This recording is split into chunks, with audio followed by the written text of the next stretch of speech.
Hi everybody, welcome in. How are we all doing today? Happy Thursday. Check the volumes are alright. How's it going? Dinah's on the lurk. Hello Hope, how are you? Good to see you all today. Guys, hyped man, we're going back to Stardew. We haven't done Stardew in a while. So we're going back to Stardew. We need to finish off. I say finish off, we need to carry on with our full farm in a very cozy and relaxed way, and that's exactly what we intend to do today. Thank you so much for that follow. My goodness, we just hit a follow goal as well. And also, furthermore, what's more important to remember is that every time there's a follow, the dog gets a treat. So thank you indeed for feeding my dog Stevie. Feel free to introduce yourself, or should you wish to remain anonymous, you can absolutely remain anonymous. Oh my goodness, I can't believe we hit that follower goal. Thank you so much.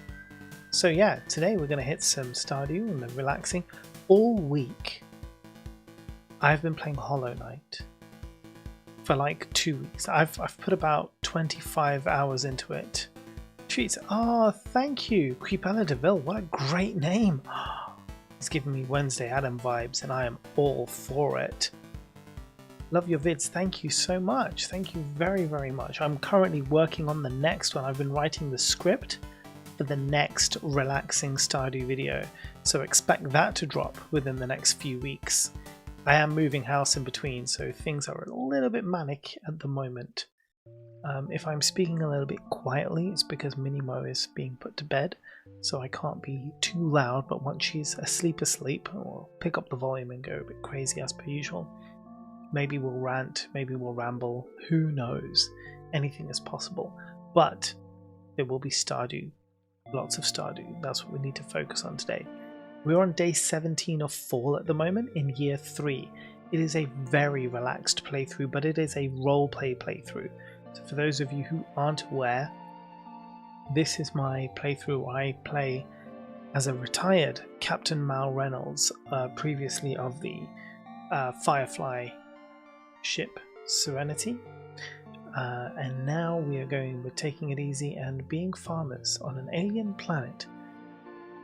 Your vid about Tales from the Shire got me to buy it this weekend. I'm loving it. Sorry about it.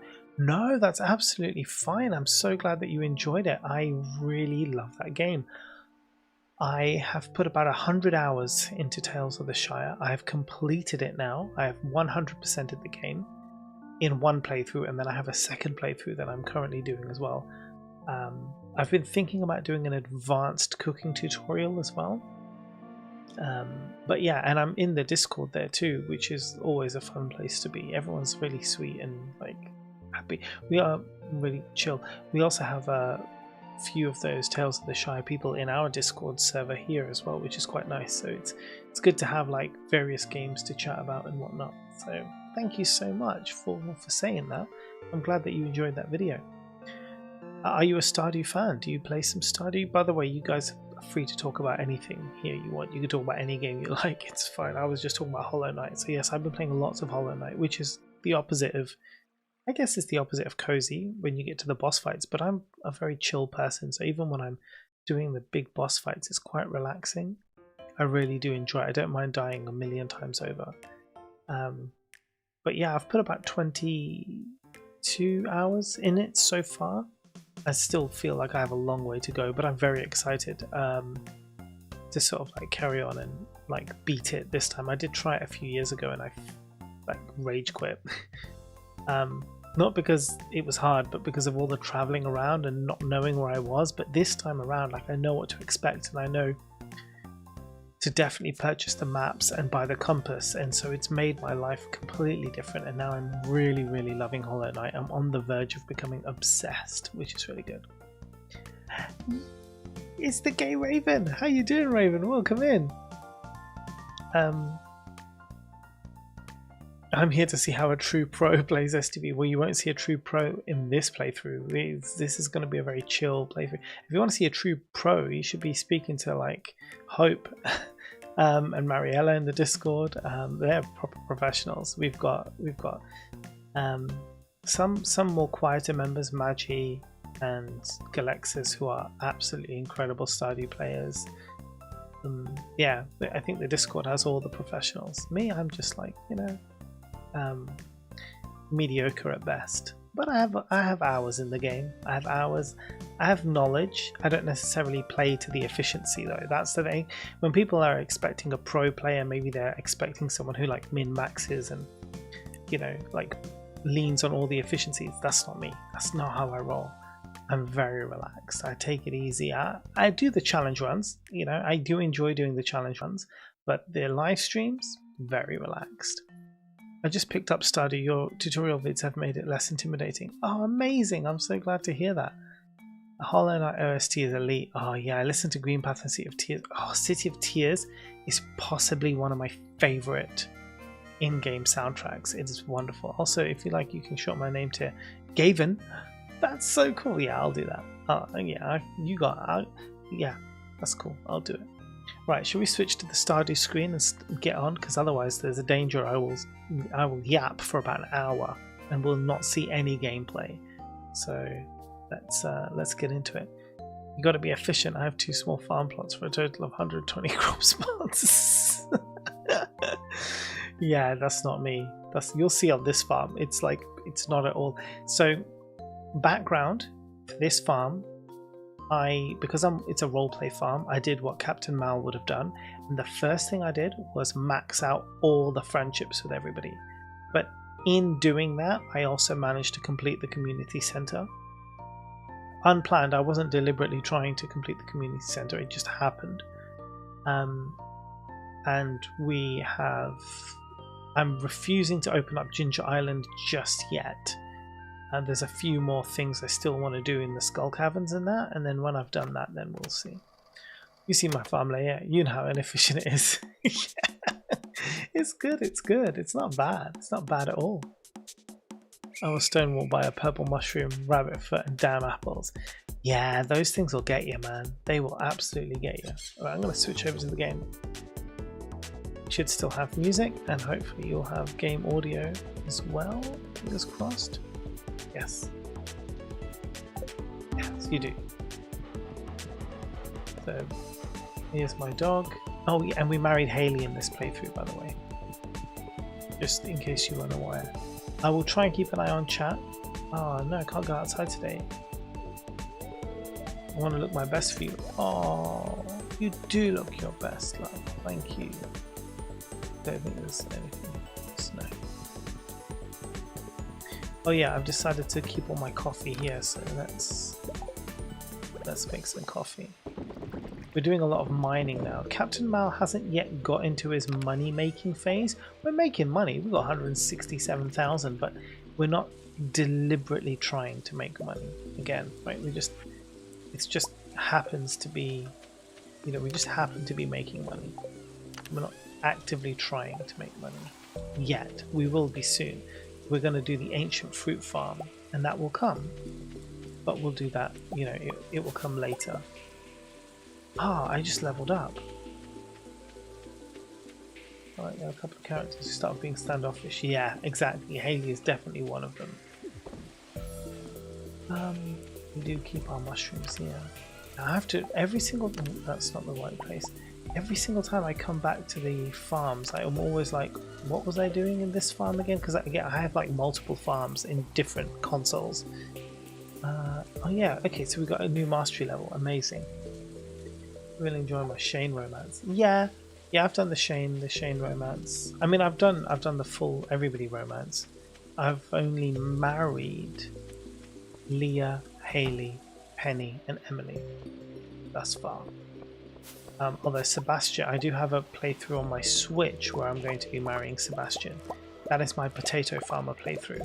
I basically just make money from growing potatoes, and if potatoes aren't in season and I don't have the greenhouse, then there's just I'm not planting anything else. We just wait till the next spring. I'm just a potato farmer. That is my job. It's fun. Right, let's go and I think I have, how many ancient fruit seeds do I have? 135. Right, I'm going to turn some of these other ones into seeds, because when we do open Ginger Island we will plant all of those ancient fruits, and that is when Captain Mal will start making his money. Not before. I do have some kegs that I want to use up, so let's see about that. Yeah, remembering what your farm is after a break. Painful, isn't it? Absolutely painful. Oh no, that was wrong, I shouldn't have done that. Oh well.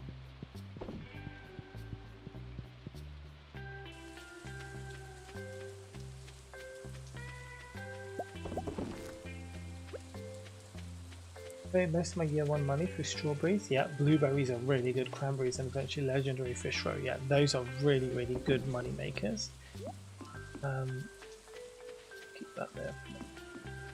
Yeah, the legendary fish roe is really good. I love the blueberries. Blueberries are possibly my favorite ones for money making. I also like the sound it makes when you have to go and collect all of them at once. Like, that's pretty cool. All that. I love that. Hey girls, how you doing? Yep. Bloop, bloop, bloop, bloop, bloop. It's great.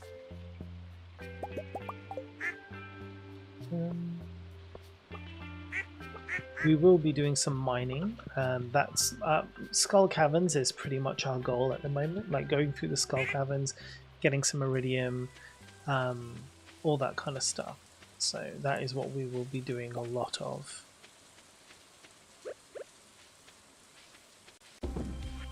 Today.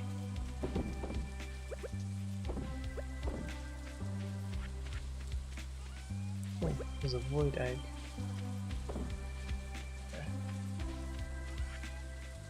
Sell. That's blueberry seeds. Sell. Yeah, because these are blueberries. Of course they're blueberries. What was I thinking?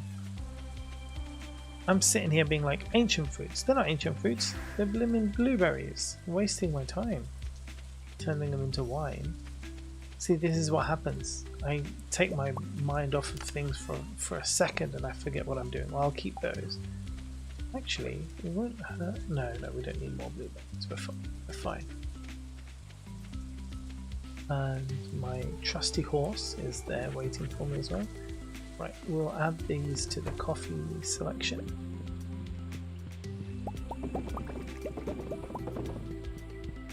For now.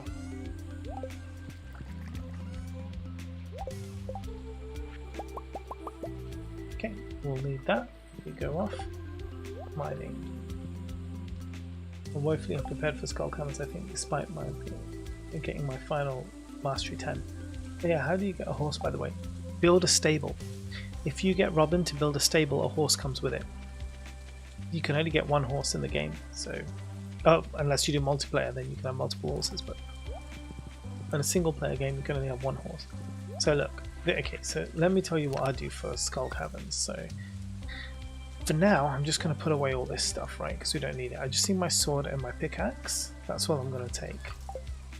The other thing I'm going to take is a selection of bombs, and I'm going to take a selection of food. So my favourite food to take for Skull Caverns is spicy eel because it gives me +1 luck.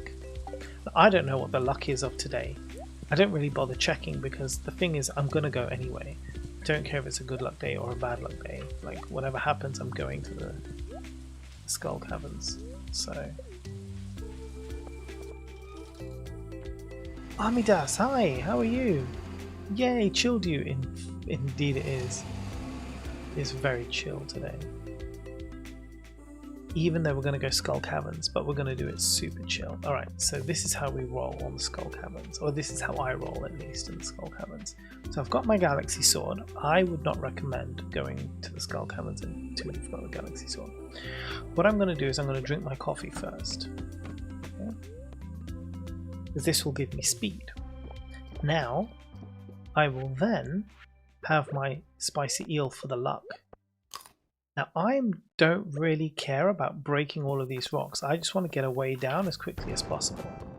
Now, in this playthrough right now, I have the slime charmer ring. That means that the slimes can't hurt me. So already, I'm not going to get loads of damage. But also, with the increased luck, there's a good chance that these guys will drop iridium ores. Look, they've already started dropping iridium ores. Right? So I'm going to be... Okay, I can really farm iridium really nicely by killing these purple slimes. And I will just keep dropping bombs. Rebecca, hello, how are you? Welcome in. What have I missed? Yeah, I nab all my sacks for the journey, some regular non-buff food so I don't waste buffs. Yeah, I just started Hilltop Farm today just because I like the very beginning of the game. Yeah, this is the Hilltop Farm I'm playing right now. I think the Hilltop Farm is good if you want to focus on mining and increasing the mining skills. Danish! Hi! But generally, ooh, 8 levels, that's a girthy shaft. You love a girthy shaft. Exclamation girthy in chat.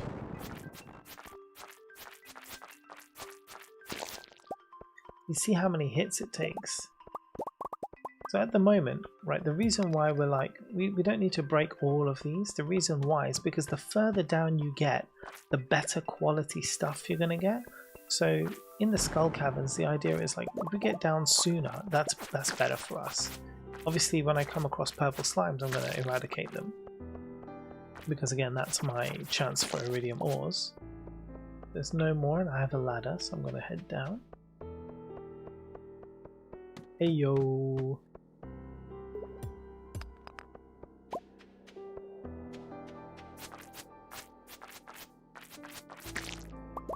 There's another iridium ore. There's a ladder. So, whoops, get out of the way. Nice. Hey buddy. Sorry, but you have to die. Let's put one over here. And look, we have a geode. Nice. These ones I can probably break. Yeah, way down. So remember, annoyingly with these mummies, you've got to explode them, otherwise they don't die, right? But he's giving me a way down. The mummy levels are mildly annoying. Oh, good bomb though. I know there are some messages, give me a second and I'll read them.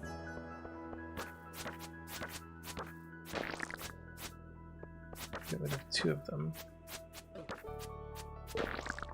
Keep an eye on the health as well, as you can see it's already going. Oh. I'm losing it. No, missed him. So there's a way down, but my health is already going down, so I'm just gonna grab some food. I'm tempted to jade farm. Yes, so that's the other thing. You get a crystallarium, then you don't need to worry about jade farming. You can just use the crystallarium to replicate jade for you as many times as you like. This game recently came on PS Plus. I haven't downloaded, but I don't know if I'll like it. Danish, honestly, it is a bit of everything. This game can be so chill and so relaxing, and it can be so stressful as well, like if you want it to, depending on how you choose to play it. There are mini games in this game that are harder than Dark Souls, which is wild, because you're like, oh, it's just a farming sim. No, it is absolutely not just a farming sim. It is incredible. Not that farming sims aren't incredible, but it is more than just one simple farming sim. Oh, shaft. Actually, let's kill this guy first and then we'll jump down the shaft.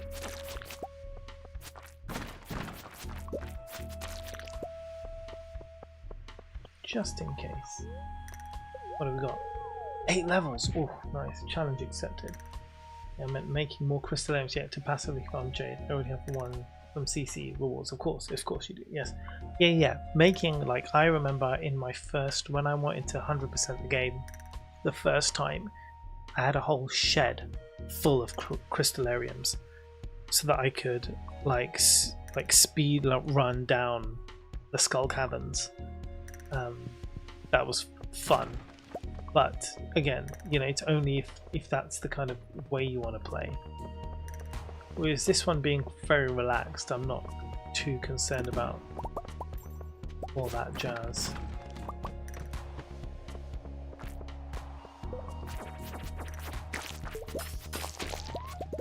Yeah, again, the slime charmer is just, it's the most goated ring in the game.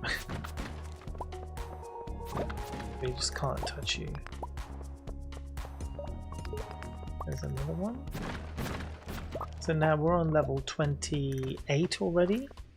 We're not even trying really, it's just having good luck, bombs, and good speed. And that, look, iridium bar and a diamond. So as we get further down, we're going to start getting better and better drops from these purple slimes. You were asking about the slime hutch earlier. The only reason I can ever see for a slime hutch is to breed purple slimes, just so that you can kill them. Seems a little bit monstrous, but you know, that's the game.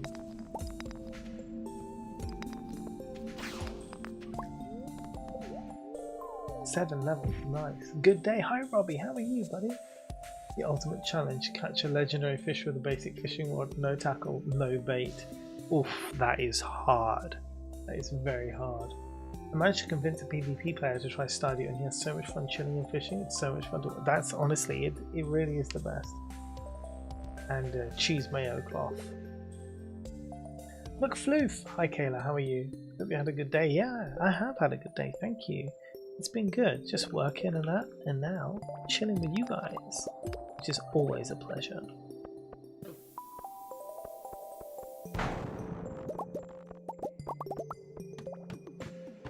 So where are we at now? Level 36, right? As you can see, like I'm barely struggling, right? We need to get some health in. Which will give me some health and luck, and then I'll have another coffee for speed. It's 6 PM. The only thing I forgot to bring today was my farm totem so that I could instantly port back to the farm when I want to. But I will, I'll just make sure I leave earlier. It's not really a problem. I'm not too fast. Again, I don't need to make the most of it. I don't have anything to do any other days. I'm just chilling.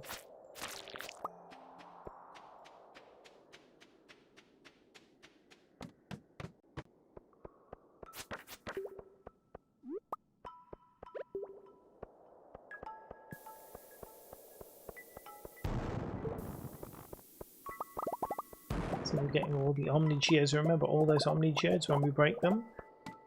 It'd be great. Also, loads of diamonds. So the luck really pays off, right?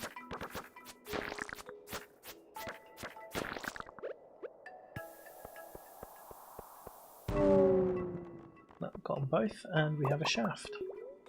Some cloth. 5 levels. Respectable. Picked up the more chance of geodes thing with my 10 mining. I can't remember which one I went for. I think it was more ores per node, because then you have a chance of getting multiple iridiums from one iridium rock, which is quite nice. Yeah, I went down the ores chance, because the other thing is the Omni Geodes. Like I just hate going to Clint to get everything broken all the time. It's very frustrating. And because it's Clint. The less I can speak to him, the better. Oh look, the spicy eel got dropped. Perfect. Let's drop a bomb because I can't be bothered to wait. I got that for my 5 mining, yeah. Oh nice, nice. I can't remember which one's which, to be honest. See, pro player, not here, mate. I don't know what's going on. Don't listen to me. What? You can watch my videos though, but don't listen to me. We'll go down that shaft in a second. Let's just see what's in here. Like my geodes are alright. 8 levels. Okay, we're really getting in deep now. It's 750 and we're already on level 51. Again, not even trying. Hold on a second, I just have a message.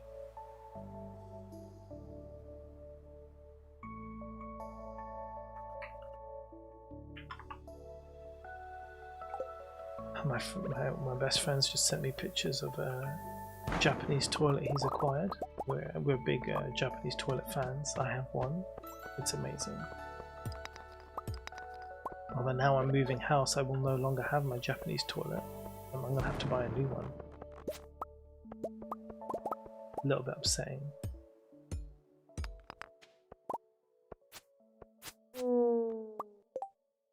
JDP, you know what, JDP? Right. I knew you were here, and I knew that if I mentioned a toilet, you would come out of hiding.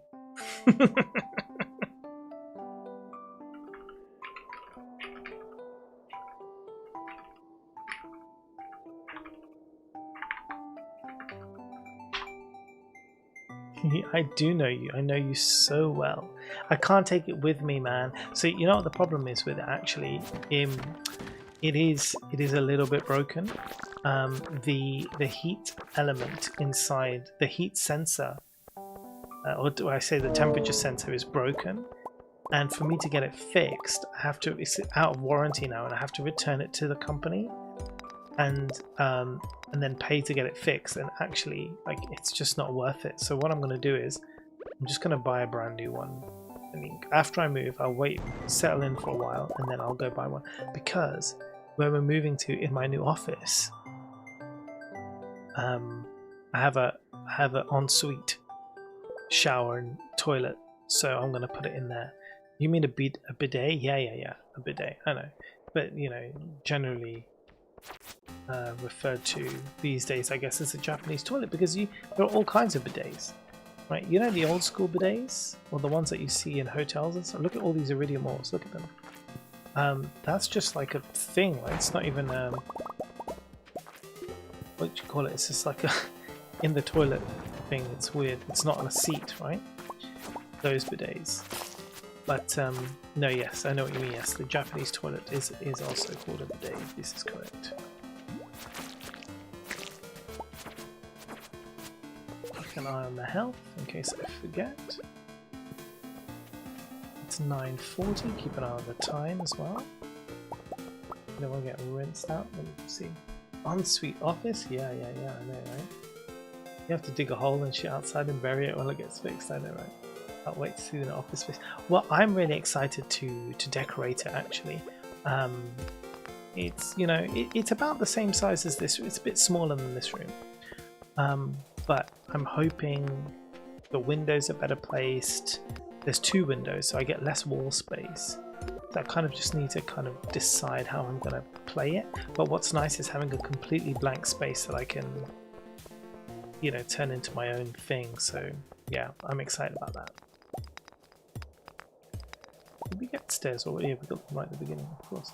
There's so many types. Oh good, I was confused with that. Hi John, how are you doing? Welcome in, welcome in. Yes, there are so many types. So the current bidet I have is it has heated seats, heated water, a built-in dryer. It's amazing. After you wash yourself, it dries you as well.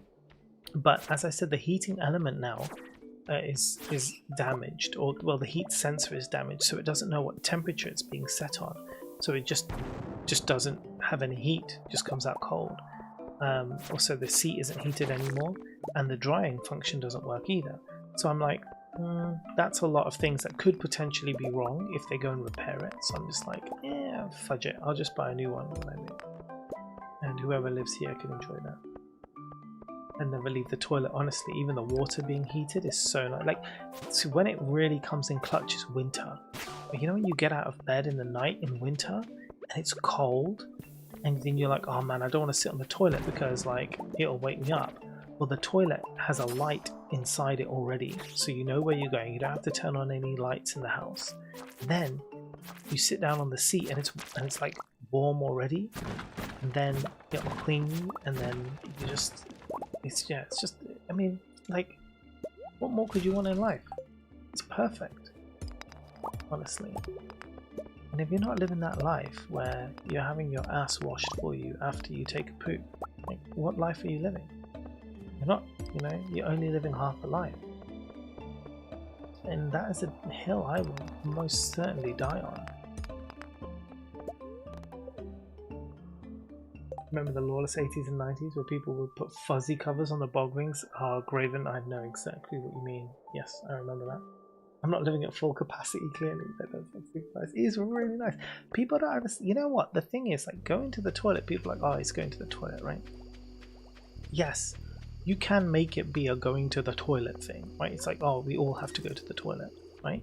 But in the same way, we all have to eat food, right? But as humans, we find the most mundane activities that we have to do to survive. Like, if you think of other animals, right? It's like they just eat to live, but we make a whole song and dance of it, man. We make food like such an incredible experience. Like, we have to do it, but we can do it so well. And lots of things, you know, we can do. Like, we have to go to work, right? Going to work is such a mundane thing, but then humans were like, you know what, man, we can make this better, right? We'll just make music on the go. We'll listen, we can read books, like we'll give ourselves entertainment on these boring journeys that we have to make anyway, right? If you can do it with all the other monotony in life, why not do it with taking a shit? Right? You can absolutely turn that mundane activity into an experience and have a wonderful time. Sit on a toilet, it can play music to you, heats your ass, cleans you up afterwards, dries you off. Like, why not have the best experience, right? Instead of just making it like a really, like, you know, it's just one of those things where it's just like, oh man, like, it's time to go to the toilet. Oh, that's so boring, I have to stop what I'm doing so I can go to the toilet. Whereas like, oh, it's time to go to the toilet, this is very exciting. The only thing missing is a rim mode. Thanks so much, thank you so much for that follow. Listen, because you follow, do you know what happens? Look, do you see my little dog here in the corner? She's alert, she's fully alert. That's because you've given her a treat now. If you follow, the dog gets a treat. So what you have done here today is a wonderful act of kindness. Thank you. Thanks for that clip, JDP. We need more clips in this channel. We need this monologue to be clipped. Toilet time is meditation time. Yeah, oh my god, carpeted toilets. Oh, jeez, Louise, why? I followed off stream. You did! Craven, you did. The dog gets a treat for you as well. There. She has been fed. Right? Do not worry. Double treat if you sub on YouTube. Yeah, exactly. If you sub on YouTube and you tell me you've subbed on YouTube, I'll believe that you've subbed on YouTube and then she'll get another treat. Treato! Hi! Kalinushka? The Kalinushka? Or would you prefer a different name? Any name. You tell me. You tell me and I shall call you the thing that you want to be called.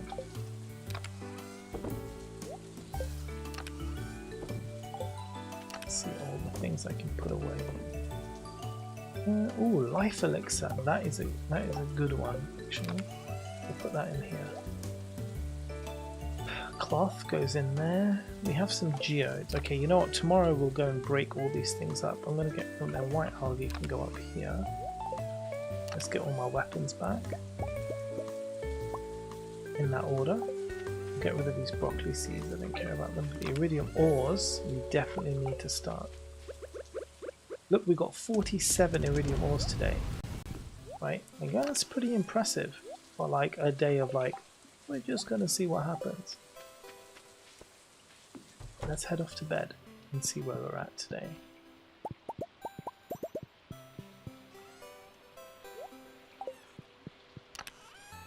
In a minute.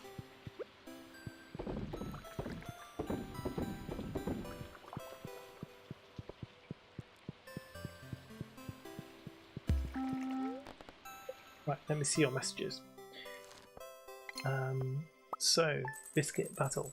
Hobnobs versus malted milks. Who wins? Listen. Look. Listen. Yeah, JDP is a great Sims player. Digital treats for Mo. Twitch. Thanks, Green. How you doing, buddy? Listen. Listen. Firstly, JDP is an incredible Sims player, right? And if you don't already, you should go follow JDP. I don't know when JDP is going to be streaming again, but she is amazing. She's my little sister. I love her to bits. My stream sister, I should say, my Twitch. So people were going to think we're like legit blood related. We're not. We should be, but we're not. Okay, but one thing that JDP and I agree on everything, right? Like on so many things, especially when it comes to food. We have been out for meals together. We've had an incredible time. But I will have to draw the line on the hobnobs versus malted milks, because when I eat biscuits, I dip them in my tea, and the malted milk is the superior tea dipping biscuit of all the biscuits, right? Firstly, it's got an embedded picture of a fucking cow on it, so it wins, right? But for dipping in tea, you can't beat it. It's too good. It's too good. We're too similar. We are so similar. I love it. We should actually be blood related, JDP. Like this is like, well, I'm gonna put in some fucking official adoption forms. So I'm swearing a lot now. I respect your incorrect opinion. Well, why bring up the battle if you already had your, you already were like zoned in on the hobnobs? I don't mind.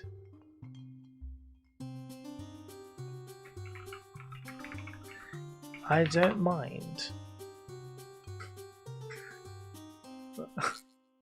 It's the first food disagreement we've ever had. The thing is, I like a hobnob, right? I'm into it. I'm into it. But I just don't think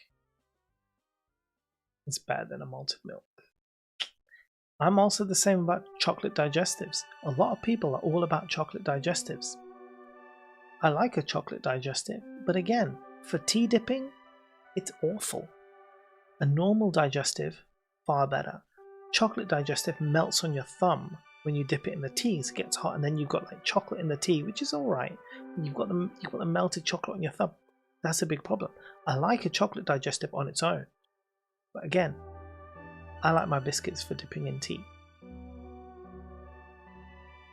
You know what is a heavily underrated tea dipping biscuit though? A jammy dodger. Oh, that double layer. That and a bourbon. Oh, bourbon. Mate, if you've never done this, right, the non-Brits here are going to be like, what are you talking about? You've never done this, mate. Take a chocolate bourbon, right? Get yourself a pot of Philadelphia, and you spread that Philadelphia thick on that chocolate bourbon, right, and eat it. And what you will taste in your mouth is chocolate cheesecake, and it is phenomenal. I feel like I'd rather trade up to a nice biscuit over a malted. No, not the nice biscuits. I love both. Both are S tier, but hobnobs beat out malted milks for sure. A regular digestive all the way, absolutely. Biscoff biscuits. That's it, Kayla. That's a good one. Alright, I'm out myself as a weirdo. Digestives with butter and cheese. That's good. You know what? Digestive with butter and cheese. I get you, mate. Do you know what's really good on a digestive? Like a normal digestive? Brie. Brie is freaking awesome. Or camembert. Oh, if you can get hold of some camembert and put that on a digestive. It's like the bidet. The bidet gets too hot and the water won't squirt and suddenly there's shit all over your fingers. Yes, JDP. I've never heard of this, but I'm here for. Oh yeah, JDP. Honestly, the chocolate bourbon with the Philadelphia.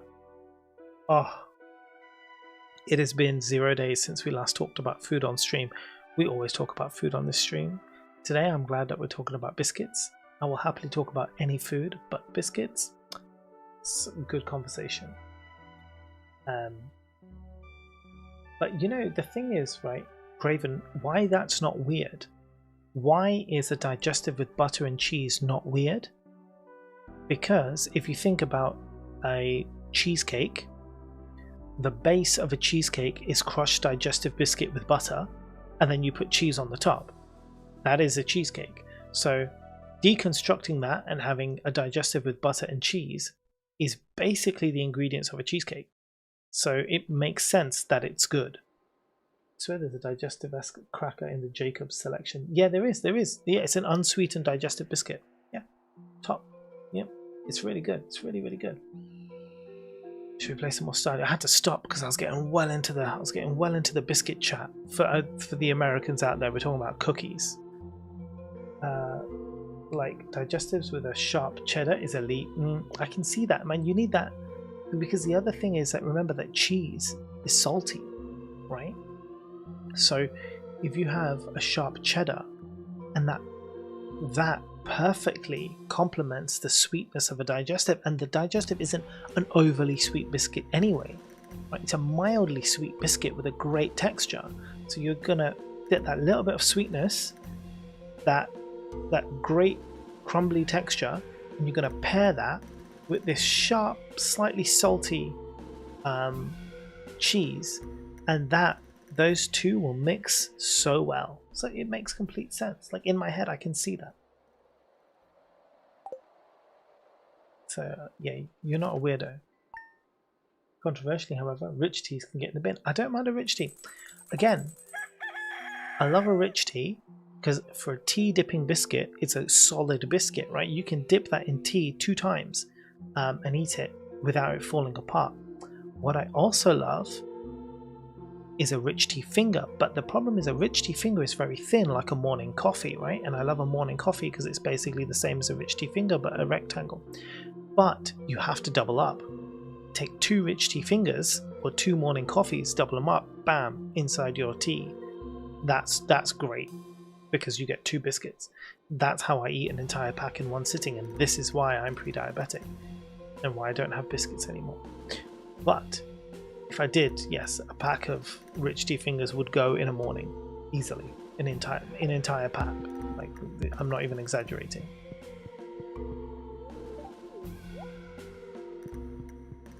But yeah, Cadbury finger, bite off both ends, drink the tea through it. Yeah, that's interesting. That is an intro. I've never tried it, but I have seen people do that. Again, I don't necessarily like chocolate in my tea, so I don't fuck with chocolate, biscuits, and tea at the same time.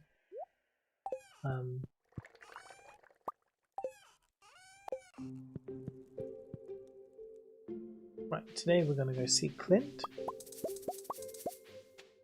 We'll gather up the iridium ores.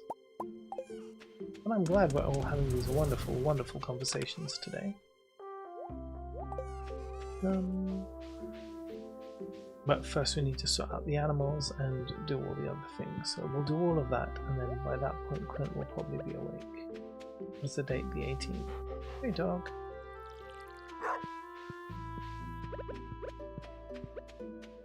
Let's see if anything's ready in here. No, the fruit can wait another day. We'll go pick up this and these cranberries.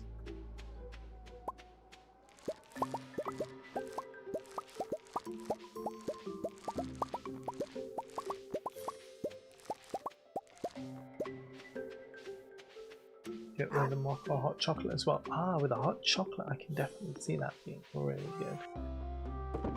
Nice. Sell all that. We need to put... what is this one? Yeah, yes. Ooh. We have 21 coffees here. Why do we have 21 coffees?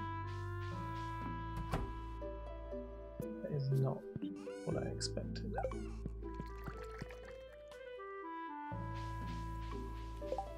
Choc biscuits are best dunked in coffee. Oh, nice. The first time I saw Clint's name in this game, I had to double take. Surely they didn't call him that because the fun of the TV was so small. I mean, he is a bit of a cunt though, let's be honest. Oh, that was some good money. Caviar. Very fancy.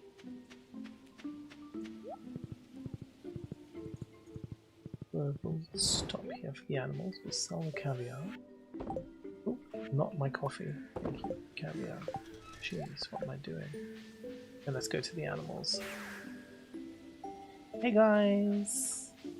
Hello! There are some other animals hiding in here, aren't there? Are you all out? Okay, fair enough. Okay. I'll let you. Oh no, there was one. See, there was one hiding. There's always one. We still don't have an ostrich. We'll get one when we find an ostrich egg. We'll get ourselves an ostrich. Okay, let's go put this milk in here. Put eggs here for cooking. Oh. And sell the rest of this stuff. So we have so much of it. And then we do have a truffle there now, finally. Okay, let's go and see Clint. You know, here in Wales we have a fun name for jellyfish. Do you? Please tell me more. Also, I can't believe you're in Wales. That's not even far. I'm up in Greater Manchester. So the north end of Wales is quite close.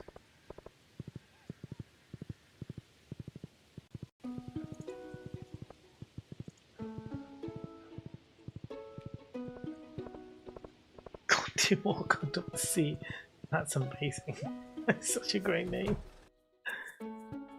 Alright, let's see what we can get. A mystery box that contains 2 other mystery boxes. It's like wishing for more wishes.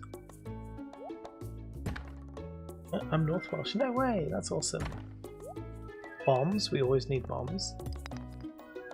Some weird stuff.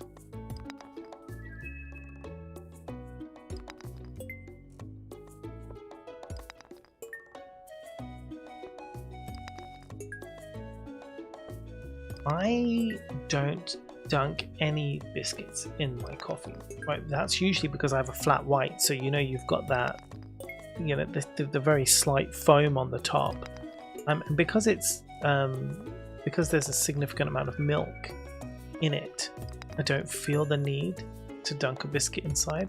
But also, if I'm having just a black coffee, like an espresso, if I'm having an espresso, I wouldn't dip anything in the espresso.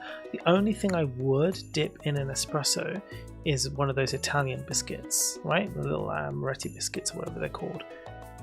That would be the only thing I would ever dip in a coffee. But otherwise, I wouldn't dip anything in a coffee. Use a Biscoff to scoop up the foam. Yeah, I guess you could scoop up the foam. I don't have too much foam though. I don't have a latte or a cappuccino. A flat white is just got such a minimal layer of foam on the top. But also it's just like, otherwise I feel like all I'm doing is I'm just dipping biscuits in milk, and I'm like, I was never really into that as a kid either. The only exception, of course, is a chocolate chip cookie. And that's when I'll allow it. A chocolate chip cookie dipped in ice cold milk. I mean, that in itself is life. Like, that is amazing. Oreos, orange juice. Hold it under till it stops reading. I would be with you on that, except I don't really like Oreos. I'll eat them, and the thing is, like, when I start eating Oreos, I will eat a whole pack of Oreos. But they're not my favorite thing because it's kind of like the dark chocolatey taste, which I'm not a fan of. I prefer milk chocolate or white chocolate. I'm not too big a fan of dark chocolate. Again, I'll eat it. It's just not my favorite thing. So I would never go and buy Oreos from the shop. But if they were there in the house and I was hungry, I'd eat them. And I'd eat them and I'd enjoy them. But it's not my first choice. I don't like Oreos either, but dunked, they're perfect. I've never had them in orange juice though. The vanilla Oreos, I've never had a vanilla Oreo. That sounds interesting. Right, have I read this book? But we'll gain some fun. Oh, we learned some new things about farming. Oh, nice. Do you need anything? No? Okay, let's go back home. Maybe we'll do the normal mines. Maybe. I did go and see a movie, didn't I? Yes, I went to see a movie last time. Pretty self-sufficient now, we're just mining away.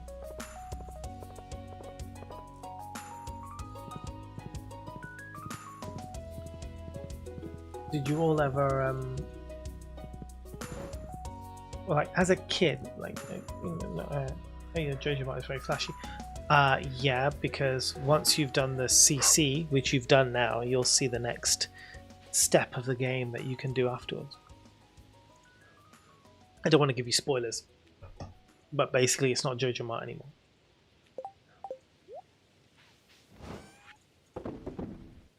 Shh, spoiler.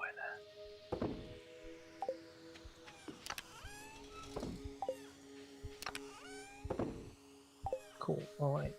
So we can do the normal mines. Let's get some iron. We've run out of iron bars, and that's not a good sign, is it? Some weed stuff. No, sorry. Okay, so yeah, let me finish up. They're called sandwich cookies as generic here in SoCal. Okay, I'm back with cookies. Nice. See, this is the thing. We talk about food. Everybody wants to get food. So, what's the weirdest? Not the weed. What's the weirdest as a kid? So as a kid, not as an adult. What's the weirdest food combos that you made? Right? Like, what did you eat? Even, and they say as a kid, but even like as a teen, right? I will go as far as saying like as a teen, because I remember, like, you know, when you're a kid and you mix like Coke and Fanta together, that's always fun. You know, I mean, that's where I discovered the chocolate bourbon with the Philadelphia with the, you know, with the cream cheese. That was always the top one. My favorite thing. This is, I mean, you know what? No, I'm not even embarrassed about this because it was solid. Right? It was absolutely solid. As a teenager, what I would eat would be instant mashed potato. Right? So I would make instant mash, and then I would make ramen noodles, like from the packet, you know, the instant ramen with all the stupid flavorings. And then I would put the instant ramen in the mashed potato in a giant bowl and eat that. Yep, I did it. I did it. And you know what? It was fucking delicious. And I will stand by that all the time. Ramen burrito. Also, early game when I was romancing Shane, I didn't want to feed his habits, so I fed him pizzas instead. Nice. Cheese dipped in honey. But that's not weird. Honey cheese is like a thing. It's a thing. It's so good. I haven't got a combo, but I used to eat my brother's baby food. But that's just normal food, just mashed up. I did the same when I was romancing him on my divorce farm, and he made an effort to switch to soda. I switched to gifting him pizza and pepper poppers. Still do that nowadays with buldak ramen. Ah, nice buldak ramen. Cheese dipped in honey or chocolate is clutch. Yeah, cheese is just so good in so many ways. Like, oh yeah, cheese is just phenomenal. I love cheese. I love cheese. I had a honey walnut and cheese pizza in Malta. It was this, yeah, honey and walnut cheese. Honey walnut cheese pizzas are so good. Honey walnut, and if you put if it's brie, oh, yum yum yum yum. It would be a shame if I were lactose intolerant. Fire noodles. Okay.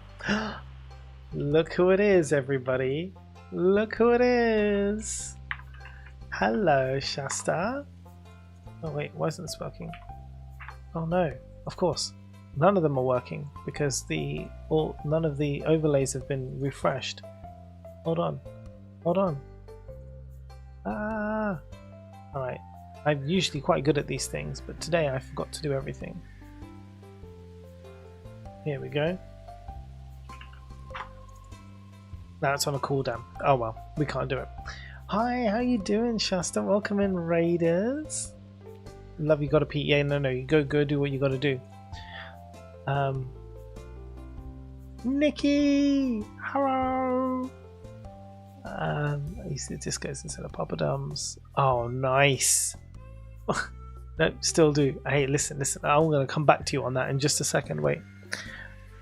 What was the joke? Hold on, I missed what Robbie said. It's weird here in the US. Mum lived in the UK before I was born, so that might be a crossover. I did learn it from her. Oh, that yes, honey. Sorry, my dad made the joke. Made that joke all the time. Burger. Oh, we don't have burger. I wish we had burger here. I made a sound alert for Shasta today, guys. If you're not following Shasta Cats, you should, because again, if you like The Sims, Shasta's great Sims streamer. She's doing the berry challenge, the not so berry challenge at the moment, but her builds are phenomenal. She went through and made builds of all the Disney villains builds in The Sims. Chef's kiss. It was stunning, but also she's just unhinged as hell, so that's why she works. That's why she's also my little sister. I have little sisters in JDP and Shasta Cats. I'm that British Mo. Hello, bruv. Would you like some candy floss grapes? I'm that British Mo and I play video games. I play D&D on the weekends with my friends. Would you like some candy floss grapes? Look at that beautiful human being. Look at that stunning hair.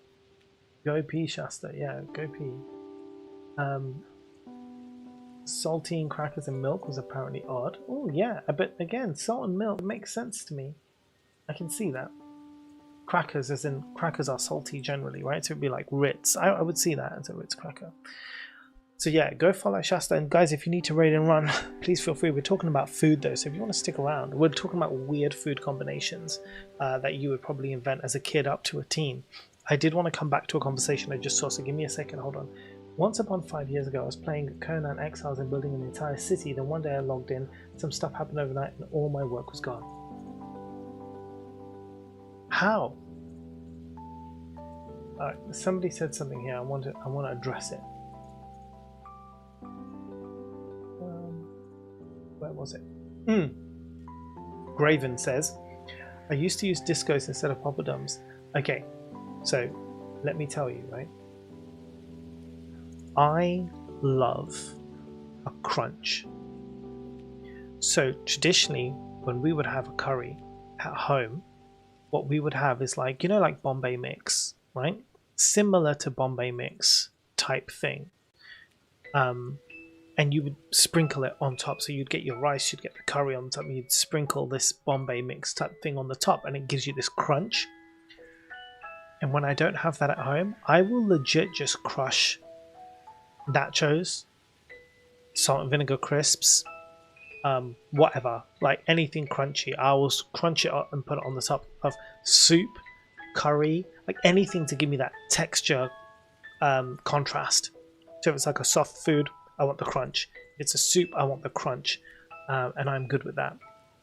Guys, we have ads starting in a minute. Afsa, hello, welcome in. So when the ads run, we will take a pause from game, as we're doing right now, I guess. It's a 3-minute ad, has to run every hour on Twitch. But if you want to not watch ads, you can come over to YouTube, where there are no ads, and we can continue our conversation. But we will continue gameplay after the 3 minutes ads are up. So now's a good time to tell me about your food combos and the weirdnesses that you like. And remember, here, no judgment at all. You can like what you like, as long as what I judge is people who don't enjoy food. That's what I judge. So there is judgment, but it's people who don't enjoy. Enjoy it any way you like.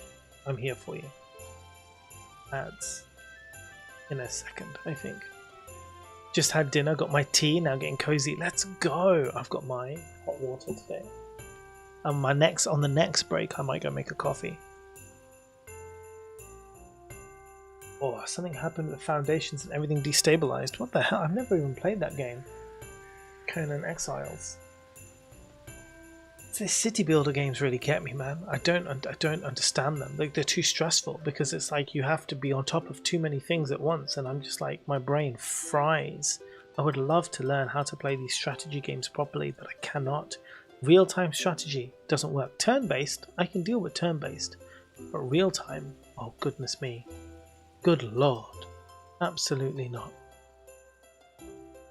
We'll have Frodo and Merry popping up on screen in a second. Elijah and Dom. Do you watch ads? No, I do not. Have you watched ads? No, I have not. You're a beautiful viewer, a beautiful viewer. Will you watch ads? Maybe. Oh, when will you watch ads? Right, we are officially in the ad break. So, food. So the other thing I've spoken about before, and this is interesting to me, probably not to anybody else, is the cursed food trifecta, right? Where it's like 3 different foods, and 2 of them go together really well, but then one will not go with one other one. Okay, so I have to try and explain it. I have to think of an example.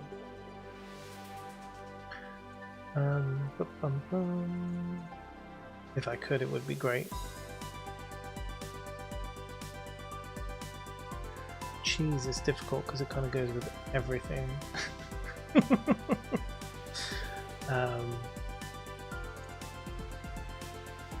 chili also goes with everything. There are some very weird combinations out there that you're just like, oh, okay, that won't work.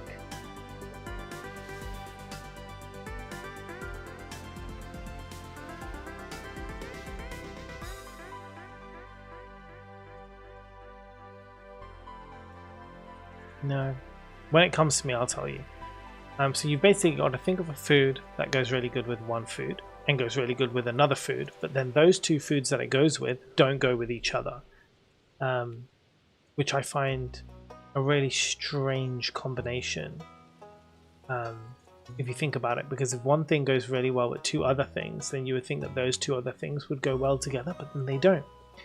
It's like friends, you know, you can get on really, really well with one of your friends and get on really well with another one of your friends, but those two people do not get on at all. But you think, how is that possible? Because we get on so well, we have so much in common. We get on so well, we have so much in common, right? I'm the common denominator here. So surely, if we all get on so well, why can't you two get on well as well? Right? But it happens all the time. It happens in food too. I just had dinner. Okay, we got that one. So when I was in boarding school, we used to have access to a microwave. We used to make Bombay bad boy noodles in the microwave. Yes, I used to do that too. Layer it in a dish with mash on top. I was just saying that outside. That's what I did. I mixed mash and ramen noodles together. We used to make the noodles cheesy. Yes. See, I understand you. Also, why is this has stopped monitoring for some reason? It's stopped posting the messages up to YouTube for some reason. Oh no, it is. It's doing. It's fine. I have intrusive thoughts. Me too. So often I end up eating the whatever random stuff I have on hand. Bacon with chocolate sauce, tuna and raspberry jam sandwich, with a layer of cheesy Doritos in the middle, lamb bar with lemon rice and hundreds and thousands. I mean, that is even beyond my level of weird. I'm not gonna lie to you. Some of that, the bacon and chocolate sauce makes complete sense, salty and sweet, with you. Tuna and raspberry jam sandwich. I don't know what to do with this information. I don't know if I need to call somebody. Like, do you need help? Are you okay? Not judging, but I just want to check that you're alright. That does seem very odd to me. But again, if you enjoy it, then enjoy it. The hundreds and thousands, yeah, I could probably guess. I can get with that, maybe. I mean, I wouldn't. Not canned tuna, a tuna fillet, right? So adding insult to injury as well. Use a fancy tuna too. Okay. Oh dear Lord. That's my secret. I'm never okay. Also, me and my sister grew up eating butter, jam, and grated cheese on toast. Okay. It's the jam. It's the jam. See the jam. See, cheese and jam. Actually, no, that works. That actually does work, doesn't it? Because if you think about it, when you have a cheese board, right, you have like a chutney that's sweet on a biscuit, on a cracker, which is like bread, right? So you'd have like a cracker, you'd have a jam, right, a chutney or something, and then cheese on the top. That makes sense. That would work. I'm with you. I'm with you. Yep, 100%. Yeah, man. When do you not? Like I would. Yeah. I'd kill for any curry right now. A chickpea curry, right? A chickpea balti. Oh, it would hit the spot. It would hit the spot so hard right now, like with a giant piece of like garlic naan. Oof, oof. That would be so. Oh, it's so good. I can smell it. I can smell it in my mind's nose. Right, Stardew, Stardew. Maybe we should just do a whole cooking stream of Stardew one day. That would be quite fun. In uni, there was someone who kept stealing my food. So one day I made a jam sandwich, except the jam was pineapple and ghost peppers. Oh, that is so clever. Also, back on the Bombay bad noodles. So we weren't allowed to have any appliances in the room, but my roommates had a secret one. We used to have a cheesy Bombay bad boy noodle toasty. We had curries for dinner today. Nice. And that's how I remember ingredient order for making cookies. Val! Oh my goodness me, Val, how are you doing? I don't have any mods here, but you know what? I'm gonna give a shout out to Val. Val is one of my Hobbit friends. She's a great streamer. I have fun hanging out in her streams. I was actually there today, secretly lurking around for a while. That was good fun. But yeah, go check out Val. Val's good. I think Val was like 2 off 1,000 followers now. Did you hit your follower goal? When I checked, you were 998. You were right there. You were just on the cusp. We did. Yes. Congratulations. Hitting 1,000. Let's flip and go. I'm going to get lost in these messages. Give me a second while I just check through all the messages. 1 second. Curries for dinner today. Nice. Afsa, which curries did you have? BBBs are the best pot noodle. They are the best pot noodle. 100%. Yeah.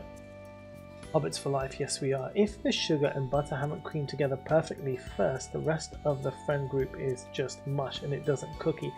Oh, I see. Yes. I have lots of weird food habits from a young age and boarding school. I could go on for ages. Feels like forever, but we made it. You did. Chai chicken and lamb karai with pilau rice and rotis. Oh, so good. Afsa, let's go. Oh, man. I love it. Maybe I'll make a curry tomorrow. For those people who enjoy curry, what's your favorite of all curry? If I had to pick a single favorite one, mine would always be a chana balti. Chickpeas are the goat. I freaking love chickpeas so much. So a chickpea curry and a balti is just so good. So for me, it'll be a chana balti. I could literally eat a chana balti every single day. Probably die of a heart attack, but it would be well worth it, man. It's so good. What's everybody else's favorite curry? I need to know. Spood! Oh, Jackie! I was actually just thinking about you. I might jump in the Discord next month and pick your brain so I can stream on YouTube as well. Val, anything you need, just ping me. You just DM me. You don't even have to join the Discord. Just straight up, just DM me, right? And I'll help you with whatever you need. We can do a video call, whatever. I got your back. Have a chicken bunara jalfrezi? Yeah, those are good ones. Good. A lamb, no, a chicken karai. Oh, a chicken karai. So like a Pakistani style chicken karai is just oof, top tier. Oh my god, with the peppers. Oh, red and green peppers. So good. Do you follow that guy, the Uncle Z, on Instagram and on TikTok? And I love him. He is so funny. He cracks me up. His recipes they're really good, but also his commentary is just cracks. I love him. Our prawn buna is so nice as well. Cheese and jam is a staple of Swedish food, according to IKEA. That's very, very true. And meatballs. I don't think I've had enough curry to have a favourite. Ah, someone please deliver. My mother-in-law makes it. Oh, really?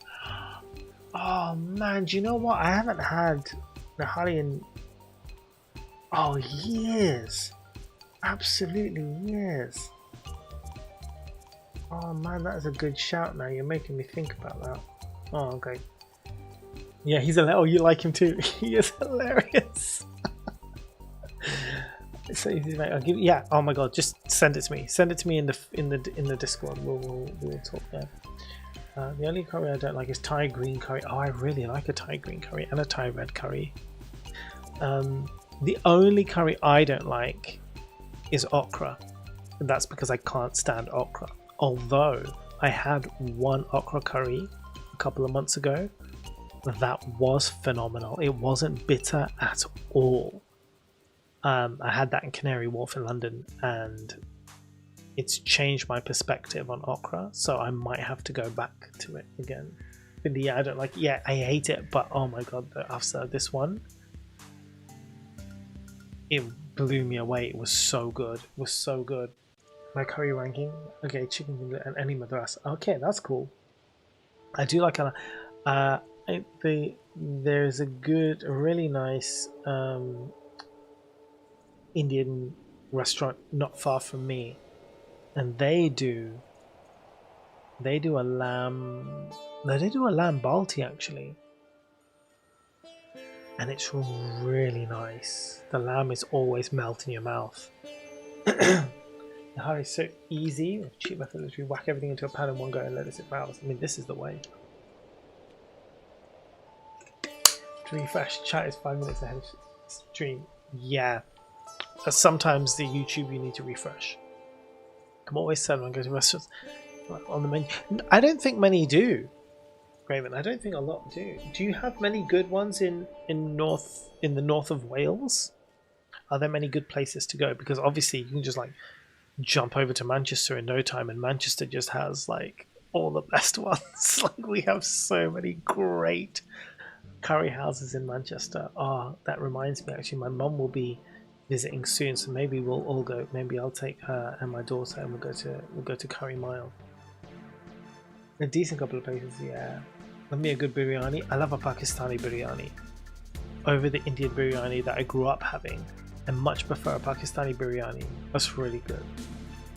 Getting to Mike is way too expensive. That's true. If you don't drive, it's quite tricky. Right, we need to play some actual Stardew, guys. I'm going to keep on the chat, I hope. I hope, if I don't get too distracted. Hyderabad biryani is something else, though. Oh man, do you know that's where my dad? Studied medicine and first started practicing medicine. I'm allergic to coconuts. I feel I always have to ask if it. Curry, I don't like fish. Yeah, so I guess that is coconut and fish curry. That's true. I mean, there's aside from a few Indian curries, not many will have coconut in. You can get some really nice coconut ones, but yeah, I mean, it's not the standard. There are so many other curries to be eaten without coconut or fish. Now, I heard some truffles being truffled, but they're all hidden here, man. These guys, honestly.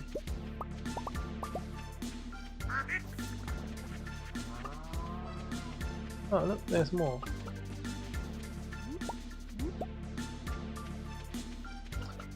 I think I've named everyone that I need to name, haven't I?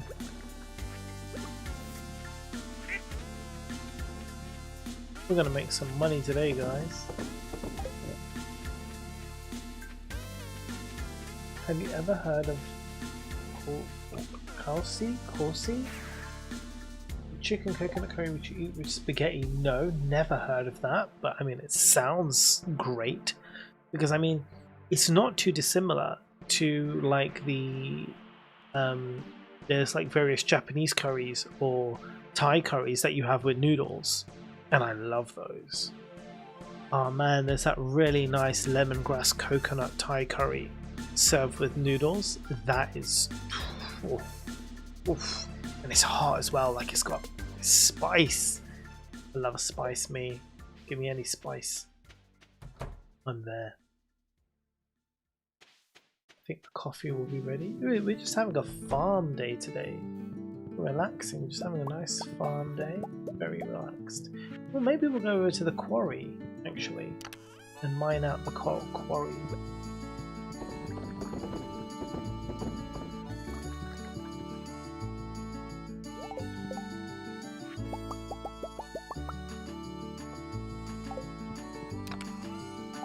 Yeah, let's do that.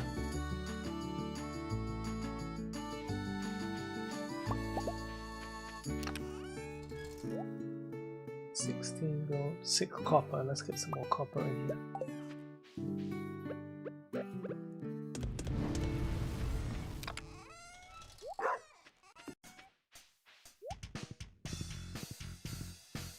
I managed to reach level 25 of the Skull Caverns. Very nice. You missed it earlier. We got to like level 56 or something before I came home again. I accidentally built my shed on the same day. No, certainly stole my tip. Oh. The mean guy keeps coming to me seeing the truffles. You'd hide them too. That's so true.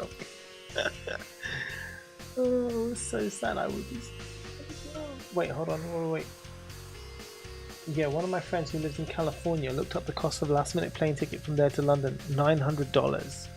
I got a last-minute return train from where I am to London. $492 pounds. That is wild, isn't it? I don't decide which farm I'll do next. When I date Sebastian, maybe Forest. Forest Farm is good. I like the Forest Farm. I'm not gonna lie, I do like the Forest Farm. I like the Riverland. I think the Meadowlands Farm is. if you want to marry, if you're going, oh no, Sebastian. Okay, I've said with Shane, then I'll go Meadowlands. But for Sebastian, I think the forest farm feels kind of right. I think the forest farm feels right for Sebi. Yeah.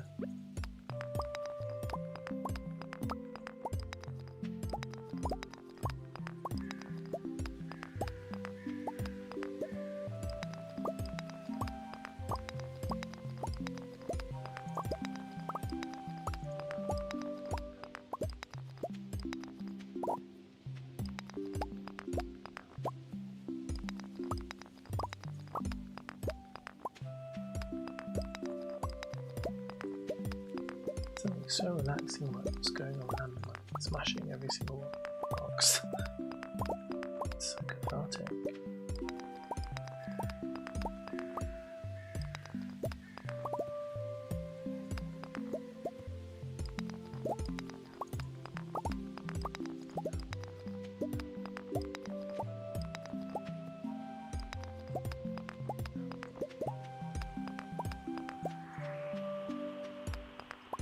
Could have just like put bombs down here and exploded all of them together, but it's so relaxing.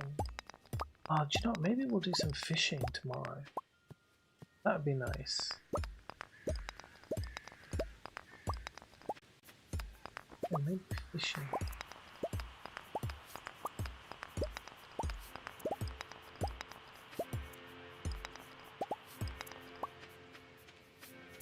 I think that's all of them. Bastion in the forest is my main. Oh, nice hope. So far I've done Riverlands, as you've seen mine, yep. The other one is Meadowlands. Yeah, also gonna date Shane in that one. That's a good one for Shane. But wait for the weekend to continue my Meadowlands farm though, because that's when my housemate will be working so I can play it on here. Oh, nice. One More Gaming, oh my god, thanks for your tutorial videos, sir. It helped me a lot in Stardew Valley. I just started a month ago, finished a month just yesterday. So nice work, thanks so much for coming in here. Hi, how are you doing, One More Gaming? Also, I like your name, that is OMG. Absolutely brilliant. Thanks for saying that. Yeah, I think pretty much everyone in chat here right now is here because of those videos. So I'm really glad that people are watching it and that it's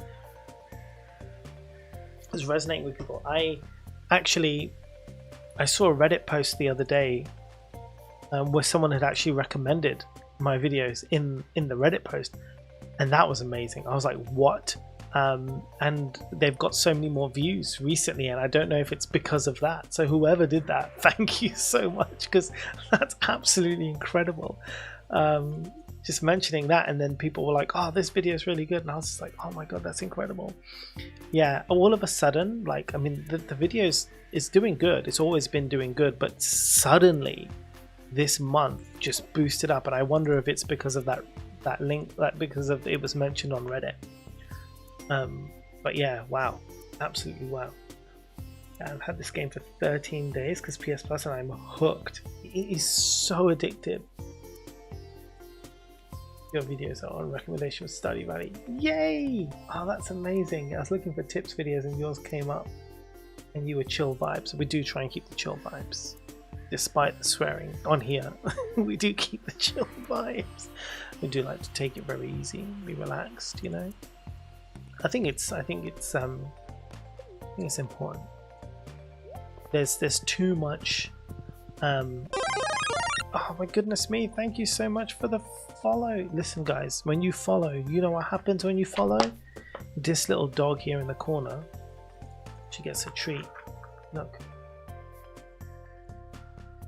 See, she gets fed because you followed. Thank you so much. If you hit sub on YouTube, tell me, and I will give her another treat on your behalf. Good to have chill games to play between souls like him. Yeah, so the other thing is, that's what I was going to say. All the other Stardew videos that I've seen have been like very intense. Like always about min-maxing, always about being the most efficient you can be. It's really stressful to watch. And if you're new, you come into the game, it's like really stressful. So I just wanted to do something that like completely was opposed, you know, to that kind of mindset, because I didn't find anything like that. nothing at all. Because again, I've mentioned it before on here, like when I try and make videos on YouTube, I don't like to just make the same thing that already exists. I want to bring out something that is different, and trying to bring out something different for a game that has already existed for 7 years is really hard. But when I saw that this stuff wasn't out there, I was like, how is this possible? Like, okay, it's time to get on this. Hi, Rainbow Mario Party. What a great name, Rainbow Mario Party. Came into this game with rudimentary knowledge from Story of Seasons. Thank you. That's exactly what I wanted, Kalinushka. Yes, I'm glad. I'm really, really glad that it's like working for people. This makes me happy. Right, where were we? Playing a game or something? Probably. When I started Stardew Valley, I got the feeling of some other vibe. Even this game is so, it really is. It is beyond anything I've ever seen. The min-maxing is for Elden Ring. Yeah. Funnily enough, I also play Elden Ring very relaxed. Maybe that's another series of videos I should make at some point in my life. Okay, those ones need to go here. We're gonna cook up some more copper, I think. What did I say I was gonna do? Oh no, I did it.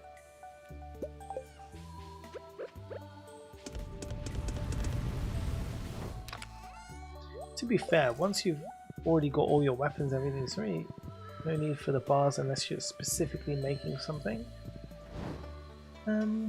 Time of day. I mean, oh yeah, we said we're going to do fishing, so tomorrow we'll go and do some fishing. I'll just check if they've dropped any more things here. I don't think there is. No more truffles around the place. I'll just double check. What I can do, however, is I can mine in this area and just clear out these rocks. We have time. There's no rush. Again, you'll know. If you've watched my videos, you'll know. We just take it easy. There's no need for going crazy. It's a very relaxed autumn. I mean, I'm surprised we've even managed to do one day, given how much I love to yap.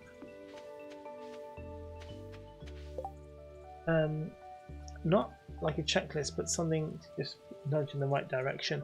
Yeah, and I think that's what I was trying to go for. Just something that kind of like, there is all these things, but don't worry about all that, right? Like, go at your own pace, find out your own things, but if you want to go somewhere, if you want to do something, like, this is a good place to start. Yeah, and it's not always about, you must plant this on this time at this day, or you'll mess up your whole game, blah, blah, blah. That's exactly what I want to get away from, and I feel like I did kind of hit that. Like, really, like, make sure that I brought that home for people. Like, it's not important. Iron? I think we need more iron.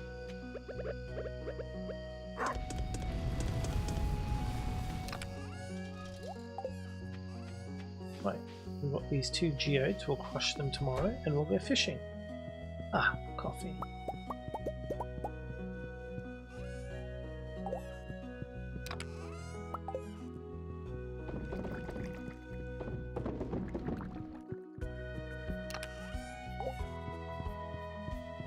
Is anybody going to see the Stardew Valley concert? I'm going in February in Manchester. I'm very excited. Okay, let's see. I don't got a one-shot Lord of Blood in Stardew Valley. No, you don't. Oh, I need more space for my animals, but Riverlands has so little space for it. Yeah, it does. It really is. It's not for animals, really. It's for fishing. So I ruined my first Luau Festival. What to do next? Don't worry. We'll do it again next year. And you know what? A year in Stardew Valley is not a long time. You can get through a year, you know, quite quickly. It will come before you even know it. My conservatory is currently half full with ancient fruits and half full of rare fruits. That's nice. That's nice. When next update is coming? Don't know. 1.7, no idea. But I've had theories, and I've shared these theories before. I think we might get a haunted chocolatier crossover in the 1.7 update. That's my theory. Although he said the 1.7 update might not even drop until after Haunted Chocolatier comes out. So we don't have any time frame whatsoever at this moment, like when it will be. So yeah, I don't know. The Stardew Valley screen is small. Hold on a second. Let's make it big.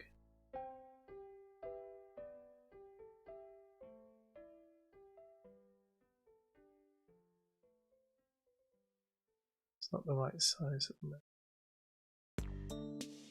There we go. It was a tiny bit too small. Now it should be proper size. Right, what's next? As long as no one puked, you should be fine. Even if they do, it won't take that long to regain any lost friendship. Yeah, true. These musics are so relaxing. Yeah, the music is really relaxing. So I went to see the concert when they did it last year, and it was really amazing. And yes, I did cry like a little baby. But I'm excited to go again and see the new one in February. I'm so hyped to go and see it live again. This time close to me. Last time I went to London, this time it's in Manchester, so I'm getting super hyped. What do we have? Okay, we have 30 minutes right before the next ads, so let's carry on.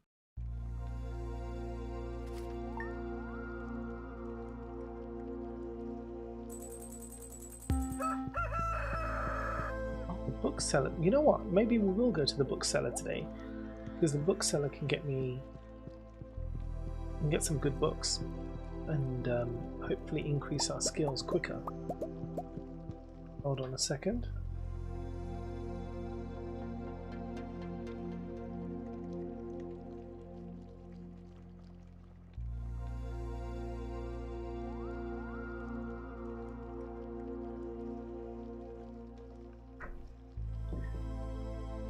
It's Mrs. Mo.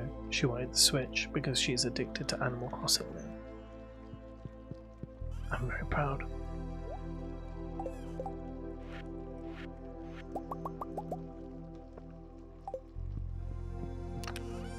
So, fishing and bookseller. Those are the things we need to do.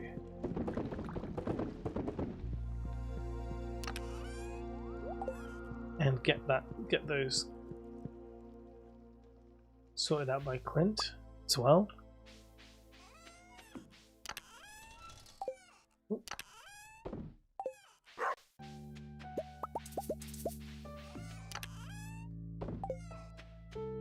Look at all the pumpkins.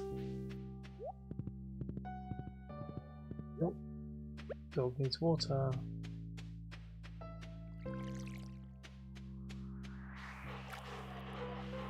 Good dog.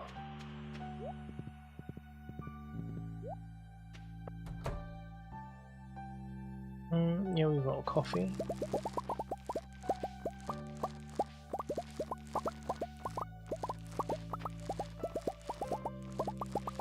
So what I tend to do with the coffee is I sell anything that's silver and gold, and then I keep the base level to turn into espressos.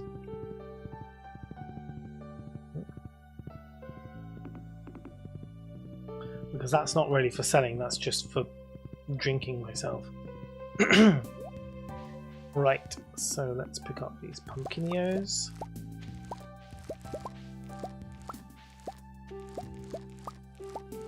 The 19th, I mean, there's no point really growing. If I can find something that can grow really quickly, I'll plant it there, but just to not waste the soil, but otherwise there's really no point. We'll make a fair bit of money today though, with all this. If I've got any kegs free, I might turn this into pumpkin wine, potentially. I mean, I've got so much coffee growing already, so maybe I'll see. Let me check the shed. They're still growing. I can actually make. Okay, hold on. I can do this. Let's make some pumpkin jam or whatever it is. And then I'll put the other pumpkins in here. It makes it worth something, right? Why not? Oh, hold on. Let's not get crazy. Coffee away. Thank you. And then we will sell everything else because there's no need to hang on to it. This goes here. The BGM concert I went to was Distant Worlds Final Fantasy 2024. That is really good. I think so. I did Stardew, and what other ones have I done? I've done more movie ones, like where they show you the movie and then they play the music live. So I've done Lord of the Rings multiple times for that. Jurassic Park, which was phenomenal. Yeah, but video games, I think I've already done Stardew, really. The thing is, I like video game music, but aside from Stardew, I've never been as addicted to it, right, with other ones. I'm fully addicted with Stardew. Like, I have the vinyl, like, I have the records, I play them, like, it's really good. Oh my goodness me, thank you so much for the follow. Because of your follow, the dog gets a treat, so thank you so much for following. Oh, there's the dog in the corner, right there, the bottom right screen. Boom, she ate because of you. Thank you for letting the dog eat today. Hi, feel free to chill out and lurk or introduce yourself if you wish. There is no pressure either way. Oh, we need to go get our things, don't we? Milk. I was thinking about getting a goat. Maybe I should get a goat.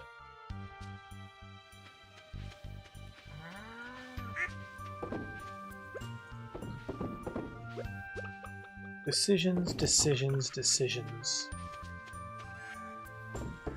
Oh, no, not that one. Oh my god, that was the highlight of my day. That's so cute. Well, thank you so much. Well, thank you. Yeah, and thank you for following, because you know, you made the dog's day. So that's fantastic. Welcome.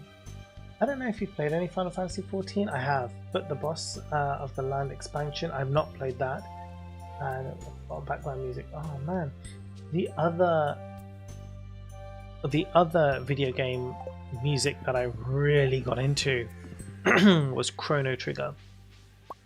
You play Chrono Trigger. God, the music for Chrono Trigger is so good.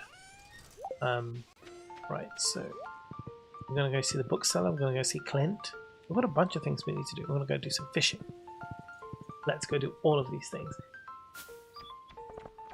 Disco Swag, are you a fan of Stardew Valley? Or did you just come in for shits and giggles, which is also totally fine? I'm just trying to know where we're at here. Right, well, the thing is, I don't play Final Fantasy anymore. I don't play Final Fantasy 14 anymore, so don't worry. Also, do you see how much I hate Clint? I got the trash catalogue and I covered his entire house, all of it surrounded in trash. This is the trash catalogue. So every now and then I go and add some more trash to his garden space. Because that makes me feel good, and he's not even there, so he's the worst. Big fan of Stardew, also big Clint hater. Well, there we go. Let's trash his house. We hate Clint, he's the worst. Bookseller.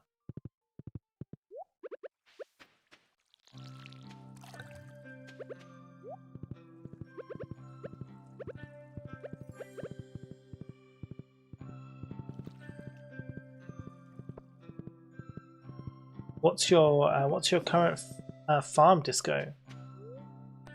Buy books. Okay, what have I read? I've read all of those, all of these. The price catalog I don't have, but I'm sure. No, I have it because I've read it. Wait. Oh, I know I don't have any of these ones. Combat quarterly, mining monthly. I can gain all different experiences and all these different things. I mean, I might as well. Way of the Wind, the Horse book. Old slither legs. Nice. Let's read them all. This is like a cheat sheet way of like leveling up, right? Well, hey! Right. Oh, so basically the final boss of Endwalker BGM is a medley of the Final Fantasy theme itself, and then all the final boss themes from every expansion. Oh, nice! But one thing I do know about the Final Fantasy 14, I have a friend who's a massive, massive fan. But yeah, the music is really, really good. I know that they worked so hard. I watched a video of the composer guy. Oh my god, like what an incredible job. He managed that so well. It's really amazing to see really talented musicians at work. That's it, Soken or Soken, whatever. Yeah, really, really, really impressive. Doom is the other soundtrack that is mind-blowingly good. I've only got one farm, year 8, but I'm thinking of starting a new one, make it more aesthetic, going for perfection right now. Oh, that is so good. We can do a farm tour. If you people want, I can, after this day ends, I can load up one of my perfection farms, so we can do a little farm tour if you want. You let me know. Another great game with the background music. I wish I'd... Oh, right, Xenoblade Chronicles. I've heard of that. Please, I'd love inspiration. Sure. So let's play this day, and when this day is up, I will I'll pull up one of my perfection farms, and we can go through that. What I want to do before I fish is I'm going to go into the woods, and I'm going to see if I've got any more mastery points in anything to use. I'm also probably going to get... I've got enough money now, 105,000. Probably going to get Robin to do some community upgrades as well. So let's look at that. My shoot the game is saying just one more day. Oh my goodness. Believe me, yeah, I feel that. I feel that. That's like when I first started playing Stardew Valley, and it was just like, oh my god, like how many hours spent. Do I have one? The watering can or the fishing pole. Advanced Iridium mod. You can now encounter golden fishing chests.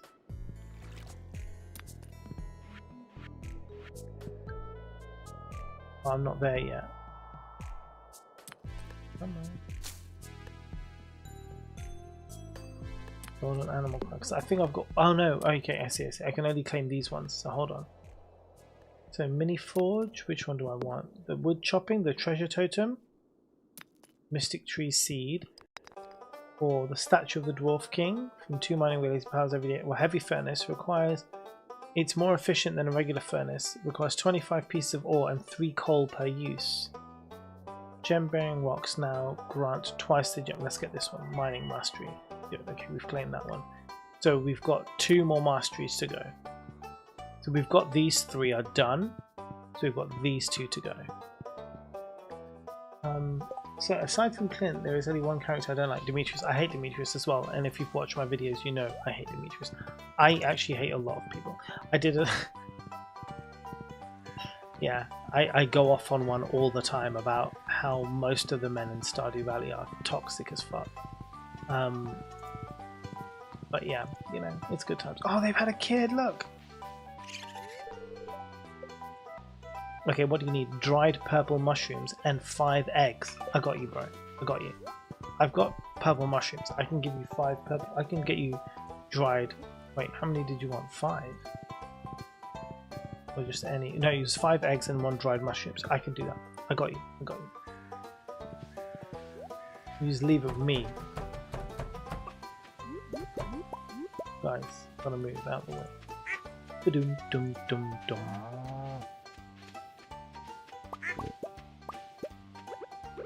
Let me go and help my boy. Do you know what I mean? My raccoon man. His family needs food. I don't even care about those geodes. Oh, they still need some love. Alright, so let me see. We were going to fish, but we don't really have time for fishing today. Okay, so let me think purple mushrooms are here. We need 5 of them. No, not there. Here. Yes. Perfect. And we need 5 eggs now. We've got some eggs. We'll get more tomorrow. We've only got 2 in here. Right, we'll get the others tomorrow. It's not a problem. But I will go and dry these out. I think my mushroom dryer is... my dehydrator is in here? No, we have a bunch of fruit, so I'll just sell these guys.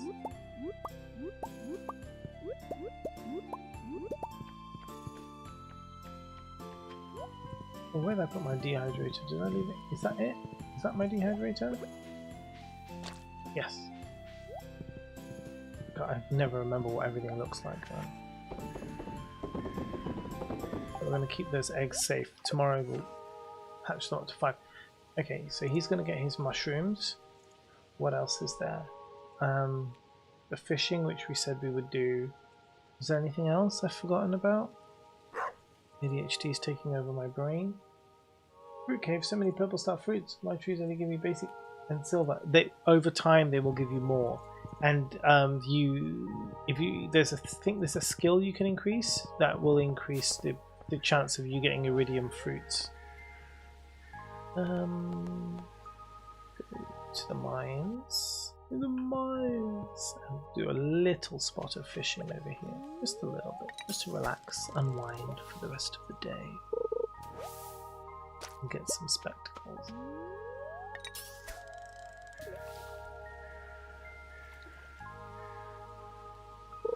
Minecart fast travel is so good, I always forget about it though.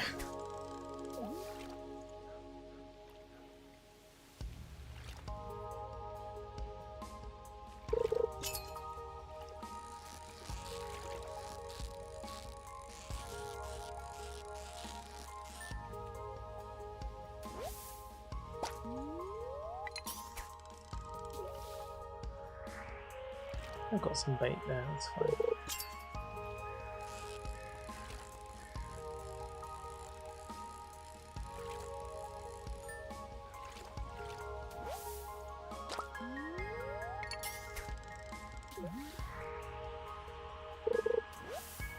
Ooh, I do love that jelly.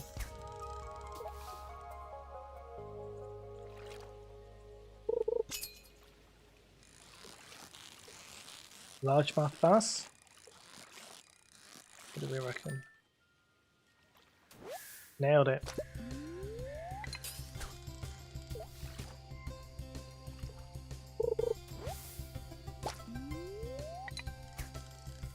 Will come when I sell 100 ancient fruit wine, become rich overnight. Mate, it definitely does happen. I don't even bother with the wine so much these days. Like, I just sell the ancient fruits. I mean, I'll turn some into wine. But I have, alright, at least on my other farm, you'll see. When I go to my other farm, you'll see.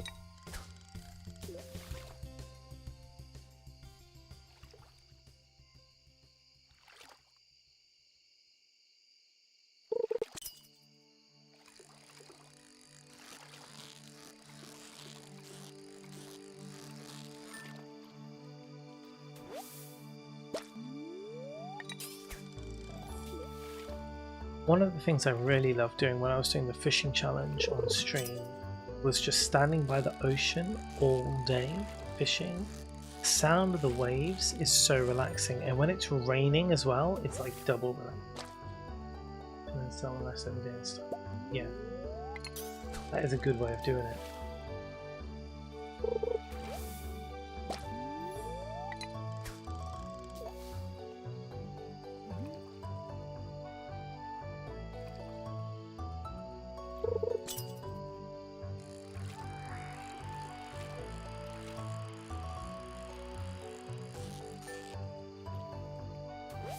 Spring from day 2 to 5, spend the entire time fishing. Yeah, that's a really good way of making money early on.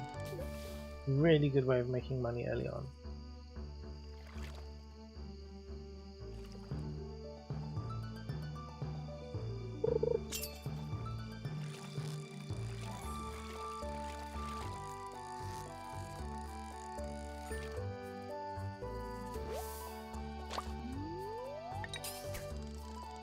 I think I'll probably smoke that largemouth bass, but that's about it really.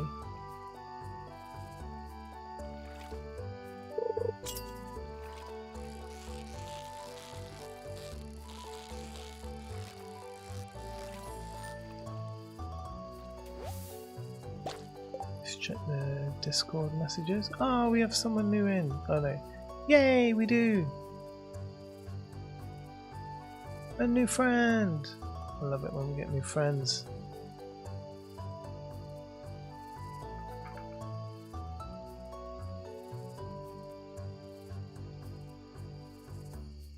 Okay, sorry, back to it now. We're easily distracted.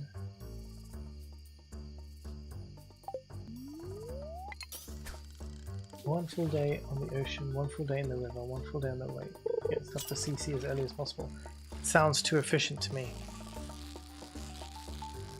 Sounds way too efficient to me. I did CC in this game without trying. I think it was spring year 3 this year, as in this game year. And we got married in summer, year 3, 1st of summer.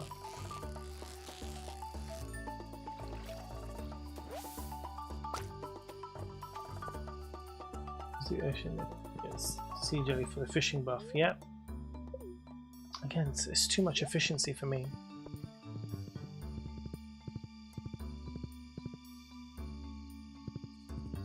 I'm like, how can I cut corners as much as possible?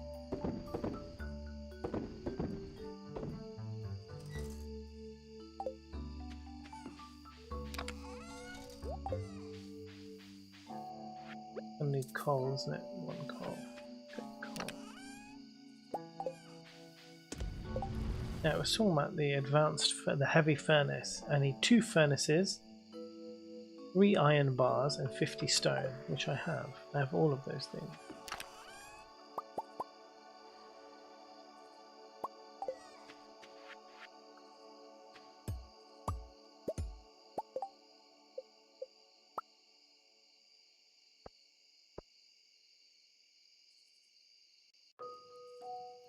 Wait, what? Oh, it needs 2 furnaces. Sorry, 3 iron bars. Destroyed a furnace for no reason. Sorry, mate. I can make another one. This is gonna drink up my coal supplies, though, isn't it? It's fine. Might as well.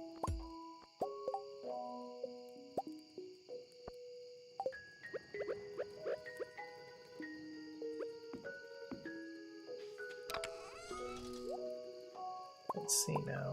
Should be able to turn. Yeah, look at that efficiency, baby. 2 efficients. First few days are my efficient days. Maybe one day I'll do a beach farm. Early sprinklers in your greenhouse. Yeah, I've thought about the beach farm a lot actually, but it's really yeah, it's just not been for me. I just don't like the idea that I can't. I was supposed to go to the shop and buy some seeds. Let me see if I've got anything I can put in there for now. That will grow in the amount of time I have. It's not that many. Broccoli in 8 days? That could work.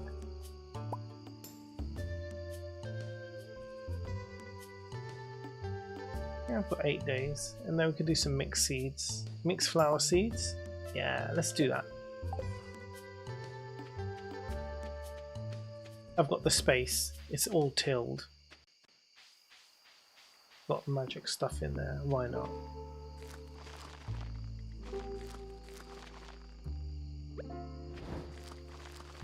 There's some cool flowers as well. Then some random whatever.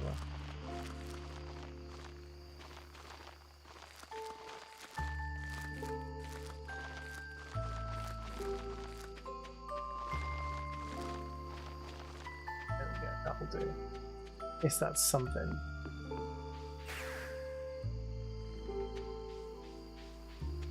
We have some oil? Yes. So it's going to be another big money day, I think.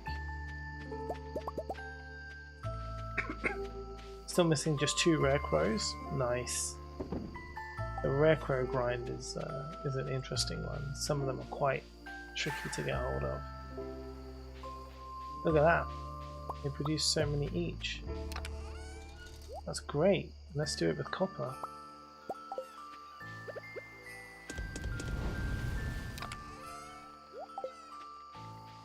Right, time to get to bed.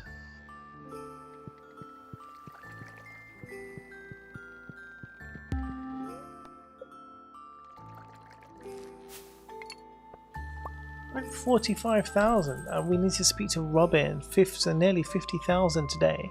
Again, not even trying really. We're doing it, but we're not like overly obsessing over it. Like we're just taking our time, relaxing. Right. So, who wants to go see these other farms? Let's go take a look quickly at this farm. I did a Papa farm. Real deal farm. Farm. That's my first farm that we hit perfection. That's only a 1.5 perfection though. That's up in the record ground. Doesn't count as having them if you accidentally blow them up using bombs until land. Oh really? I'm missing the spring dance one, and I don't know whatever you get Requo 3 from. Yeah. So this one, this was my first ever perfection farm. This is a multiplayer farm that me and my friend both like. Well, she did all the work really. I didn't do anything. She did all the work. All I did was farm all day. I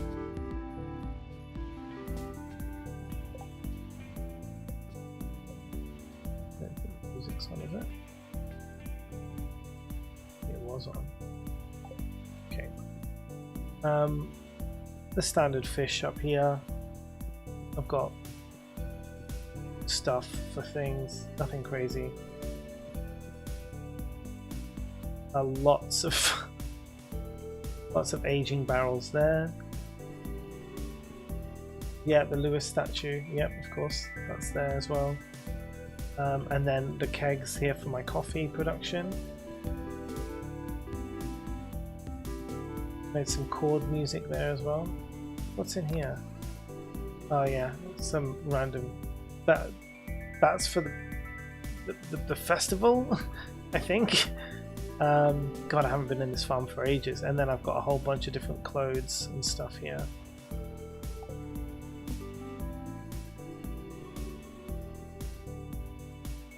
Right, so the farm itself.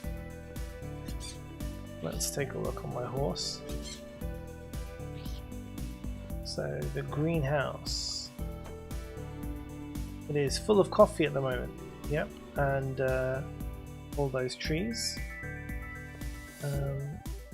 Then we've got the shed here, which is just full of kegs. This was basically for what I set this all up for making ancient fruit wine to reach the money grind, right? For lots of money. In terms of the outside, I think we got rid of all the animals, pretty much. Yeah, and I had a turn. Oh, we do have the ostrich. We got rid of everything else, but we kept the ostrich. Yeah, I've turned this all into like a truffle oil manufacturing plant.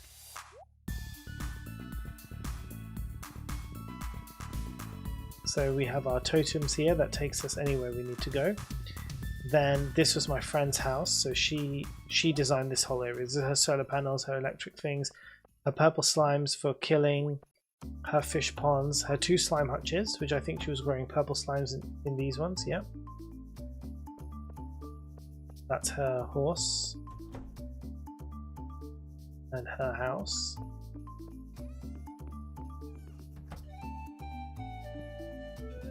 Oh yeah, she's married to Abigail. She made me divorce Penny. It was very sad. What's the benefit of a slime hutch, honestly? Like, so we were having this conversation on Discord today, The only benefit I can see to a slime hutch is being able to breed purple slimes. If you can breed purple slimes, you can kill them and get loads of iridium from them. They have a chance of dropping iridium, and if you're on a good luck, or if you increase your luck, the more chance that they'll drop iridium. So if you need iridium, it's worth doing that, right? But if you get the Granddad's Perfection, you get iridium every day anyway, so it becomes a null point really. Ah, D&D tomorrow, nice. Where do you play? In person, online? And then obviously once you reach perfection, you get this little guy, so you get a prismatic shard every day as well, which is pretty freaking cool. Let's see if there's anything. Yeah, this is our forest, so we basically have a hardwood forest here in case we ever need to get hardwood. And then we also have all our tappers over here as well on the various trees. And then we have an ad break in a minute, and then we have a mushroom cave. So yeah, that is this farm, but this one I haven't touched in ages. The other farm, which I always show on stream, that's the great one, the Mojo Jojo Powerpuff farm. This is a 1.6 100%. I will snooze the ads just for 5 minutes so we can look around this farm. Okay, so this one we were just in the middle of decorating this place in recent weeks. This is my D&D room. This is where I DM here, and then all the players are there. And this is like where you can have little side conversations with players if you need them to be away from the table and stuff. And we haven't finished decorating everywhere else. This is my crafting. This is where I paint my miniatures on this table here. And also it's like the games room. So we have all the different, so as you see, I've completed Prairie King, I've completed Judo Kart, so we have both of these things. Yep, you can rotate some furniture, not all furniture, but some furniture. This is Leah, my wife. So we decorated the kitchen here. We did the Witchy Vibes kitchen. You see all the different potions and stuff on the top, which is really cool. Trees, and then we did our dining room here with a big fireplace, and then again the little area on the corner where the little kids can sit down and chill out. Yeah, we did all that. I don't think I've got anything going. Yeah, it's just those things cooking. And then we had a Nautilus theme for the front entrance, so we went with that with this thing. Then I've got my TV den down here at the bottom, where you can have like, you got your mixed drinks and stuff, and you just chill here and like watch TV. I've been getting curious about D&D. Do you have any tips to get started? Yes, a million. I actually run D&D sessions specifically for people who have never played D&D before and want to get into it. The current D&D group I have was made of mostly people who have not played D&D before. So hold on, let's see. I love all the themes. Thank you, Disco. In the campaign proper, my character is Asthma Sorcerer. He used to have a tiefling warlock, but he sacrificed himself to a ranger. Nice. Wild V, looking to get into this game. Seen clips, I don't know much. It looks amazing. Wild V, it is amazing. It is my life and dream and everything about it. Right, so let me take you through the map, the whole place, right, as best I can. So I've put my golden clock. So this is perfection. So this is everything, right? So if you don't want to know what's in the game, spoilers, just turn it off, right? So over here, I've got my shed, and in this shed is basically where I keep all my crystallariums, where I keep all my furnaces, where I keep all of the different things, right? And this is my statue of Granddad's Happiness one, which is, you know, perfection part 1, so you get iridium ores every single day. Then we've got all my chests out here, each one is for a different thing. My normal statue of perfection, ultimate perfection, which is my prismatic shard every day. Then I've got my 3 ponds, which I've got a lava eel and 2 sturgeons, I think. No, blobfish, sturgeon and lava eel. Then I've got my forest here, which is hardwood mostly, but also a few of other trees. come down into this little area here, which I made a little well, and it looks beautiful in autumn, and so I keep this kind of maintained. Then over here I have my honey farm, where we have a little Junimo hut as well, and then we have all different, whichever the season the flower is, we make honey of that season, like the most expensive one. Then we come over here to my animals. What I did was I put little things here, little fences, to make it look a little bit more cornered off, but we've got everything here. We've got void chickens, blue chickens, bunny rabbits, golden eggs, golden hens. And then again, if we move here, we have everything: ostriches, goats, pigs, cows, sheep, everything.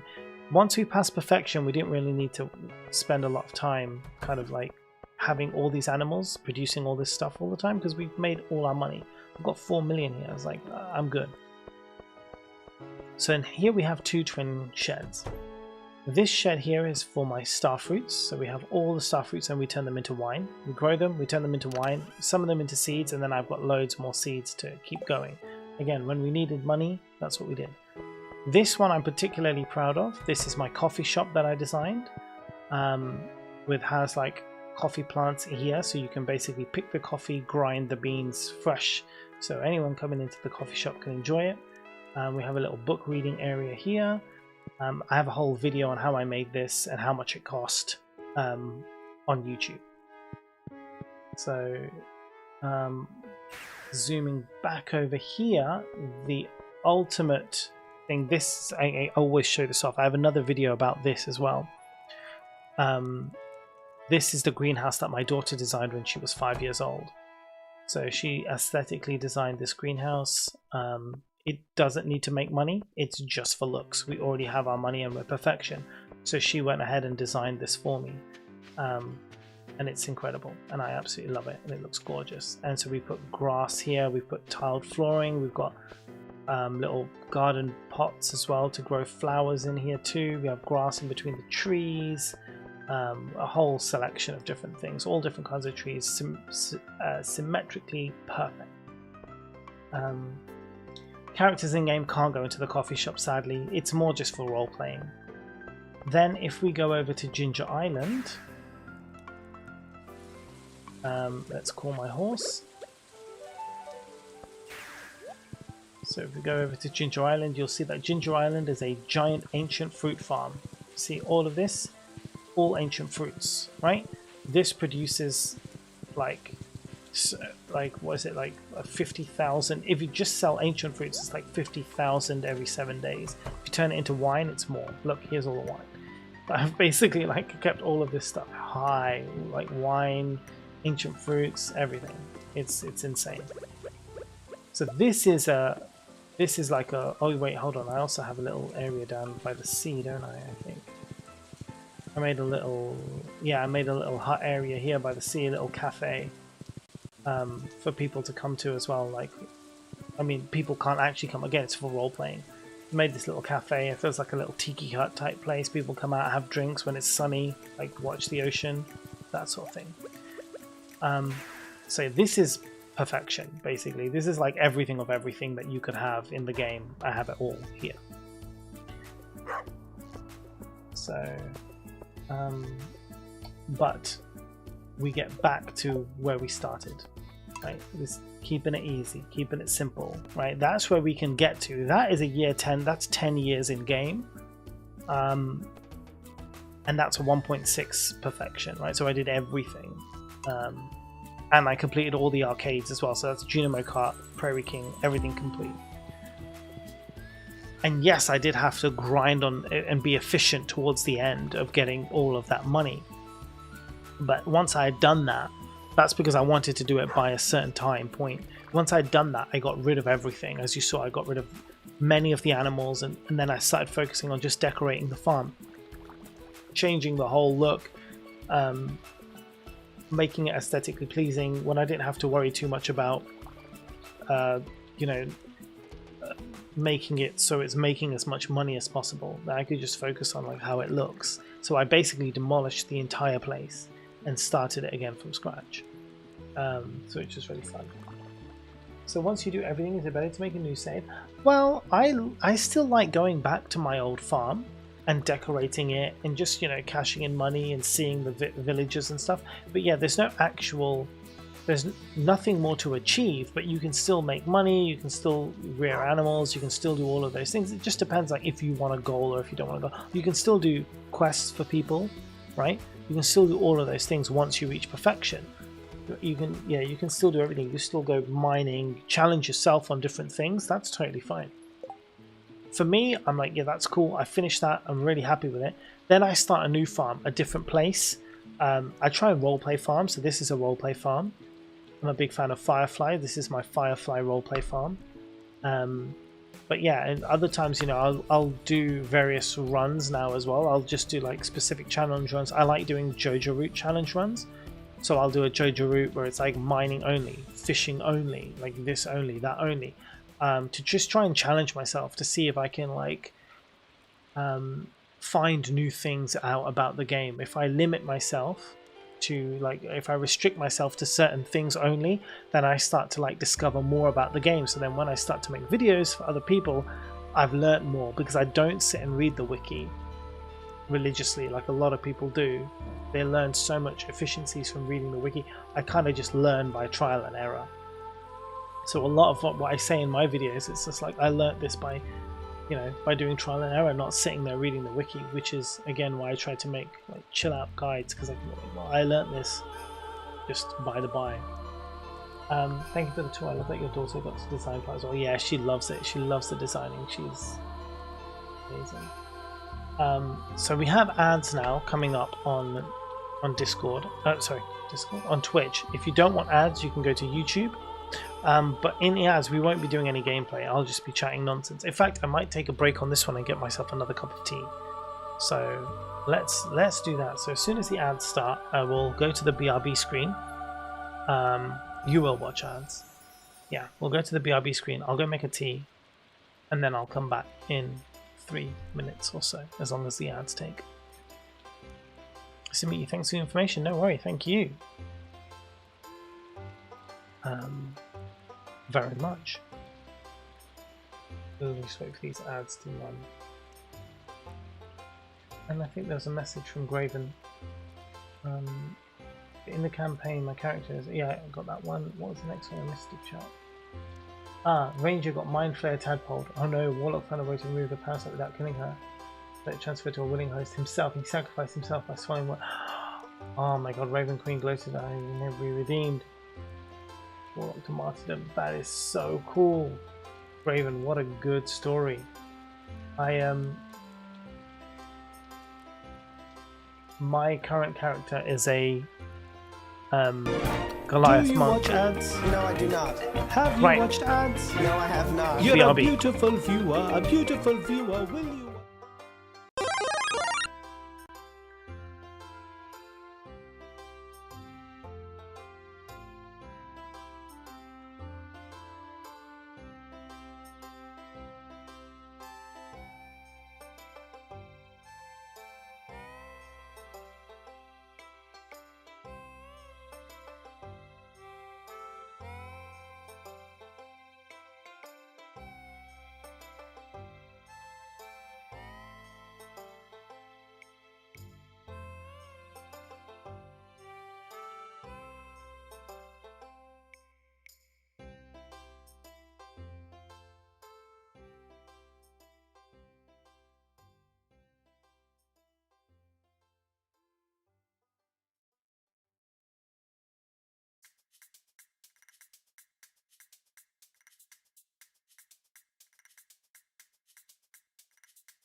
Hi. What good timing. Look at that. God, my hair is an absolute mess today. Anyway, hi guys. I have my tea. Just in time. I just sat down as soon as the ad's finished. How you all doing? Okay. We had a follow. Thank you so much for that follow. Look, because you followed, the dog gets a treat. Stevie's being fed today. She's being fed very, very well today. That's Stevie up there. As you can see, she's there to my side, but she's there on screen. Every follow gets a treat. So, you remember. Stevie is in Stevie Nicks? Yes, Craven. Stevie is in Stevie Nicks. That's who she's named after. We're big, big fans of Fleetwood Mac in my house. Yep, huge fans. Right, back to the game. We have some... Nice! Okay. Let's carry on. We're going to actually fish today, hopefully, if I don't forget. Am I going to go out in the rain? Yeah, I absolutely am going to go out in the rain. I can boss it, man. I'm good. Ah, there's the dried mushrooms.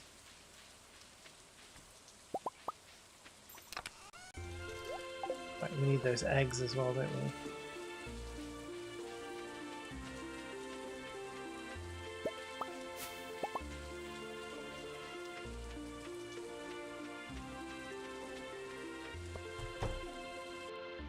Ancient fruits!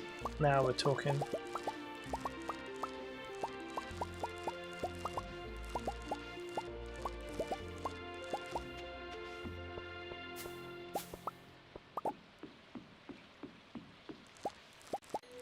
And we'll turn a bunch of these into seeds so that when we do open Ginger Island and get the farm there eventually, we will have plenty of seeds all ready to go.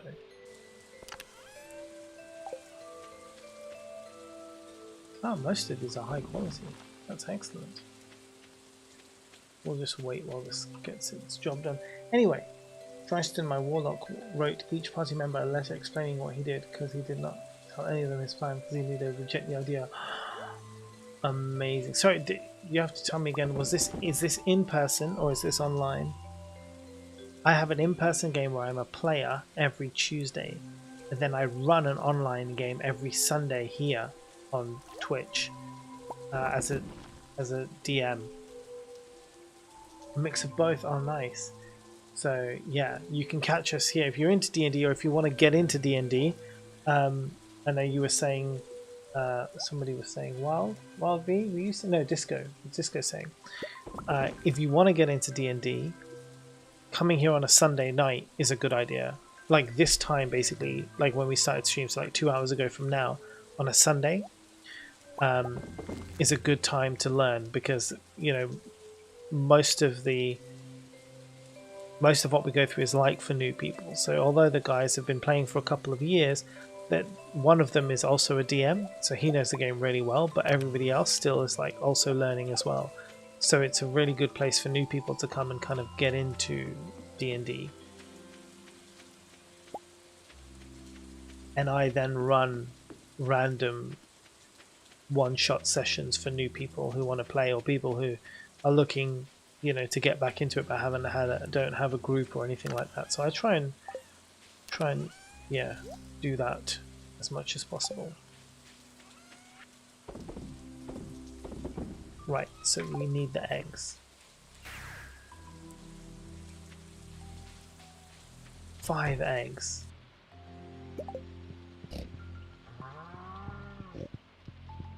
Especially when I found out the letters was in-person sessions again, more handwritten letters. Oh, that's amazing.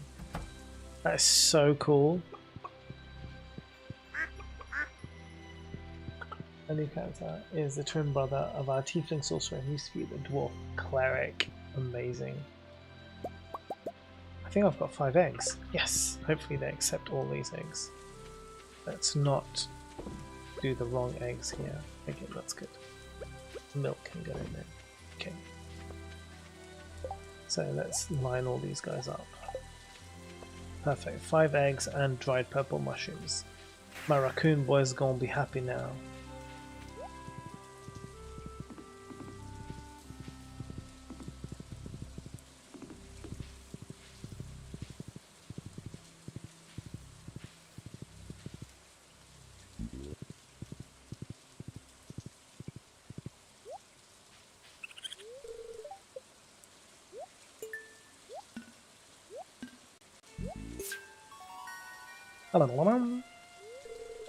Thanks, Bobo. Take this. He's giving me the raccoon hat. I have to wear it now. It would be rude not to. I've read the raccoon journal. Now I have a hat. Different seeds. We're good. Look at that. Let's go get some hardwood. Thanks for Angel and the Devil. He grew up as an orphan. Oh, that is pretty cool. I love talking D&D.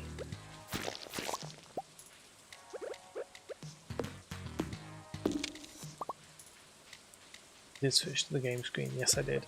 Sometimes I'll be like playing for like 10 minutes and not realize that I'm not on the game screen. Because, you know, streamer life.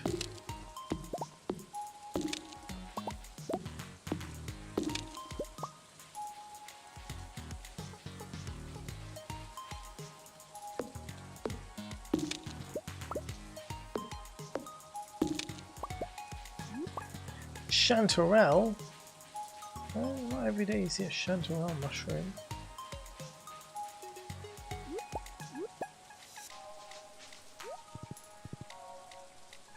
Shay, how you doing? Thanks for the lurk. It's amazing. It's good to see you. It's been a while. It's been a minute.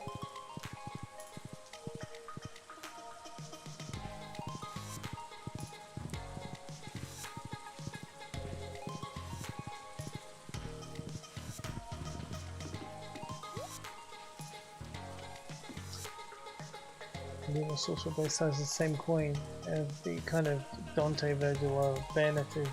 Oh, nice! I can bully my brother, but if you do, you yeah. Vex and Vax.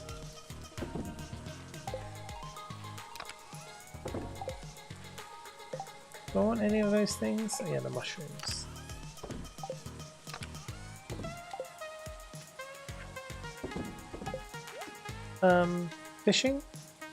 Fishing. Oh, I do want to talk to Robin though. Hold on a second. I do want to speak to Robin. I'm gonna need some stuff. I'm gonna say I probably need like wood, stone, copper, iron. I don't know what I'm gonna need, but I'm gonna need something. Go to Robin. Then bank because we looted blood and scales from a gold dragon. You killed a gold dragon? God damn.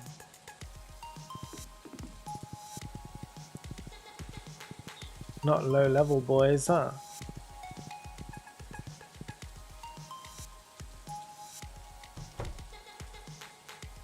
Of course green has Jay's emotes. Of course.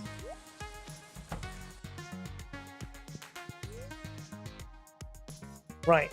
Community upgrades. 500,000 and 950 wood.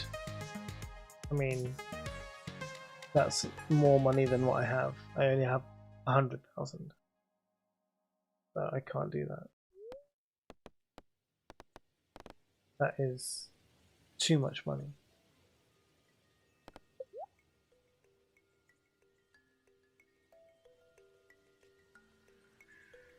If I open up my bedroom, I will think I get the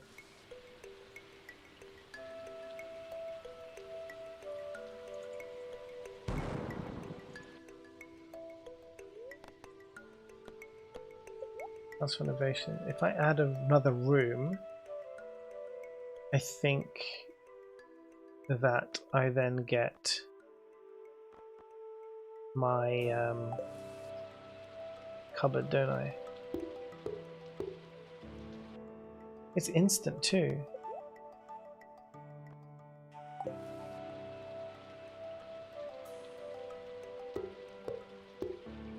Where's my wardrobe, man? I'm just looking for a wardrobe. So I can put all my stuff inside it.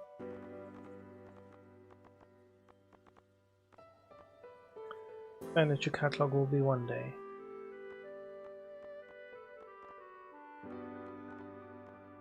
No, no chance. Okay, fine. Whoa, what have I missed? Red, hi, how you doing? An adult gold dragon at level 9. Oof. I can spell whole monster OP. Yeah, that is OP. Your bard will never forgive you. Dragons are for other things. Amazing. Yes, they are. Okay, let's head back.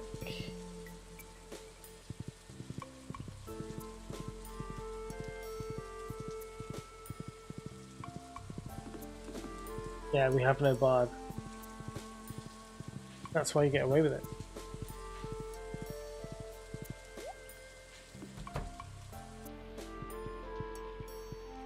Much bigger house now. I don't know if I like this.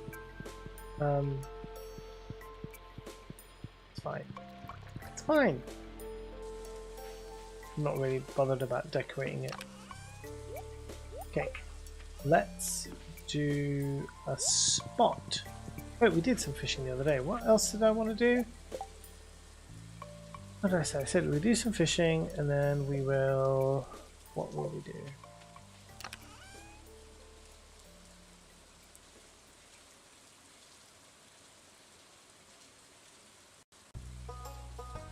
And we'll use that.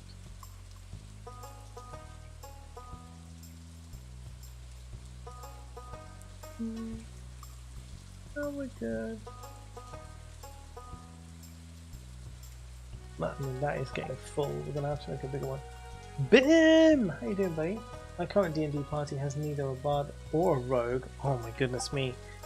Yeah, our rogue is off and out, so we also lose a rogue too. Although in my in-person D&D party,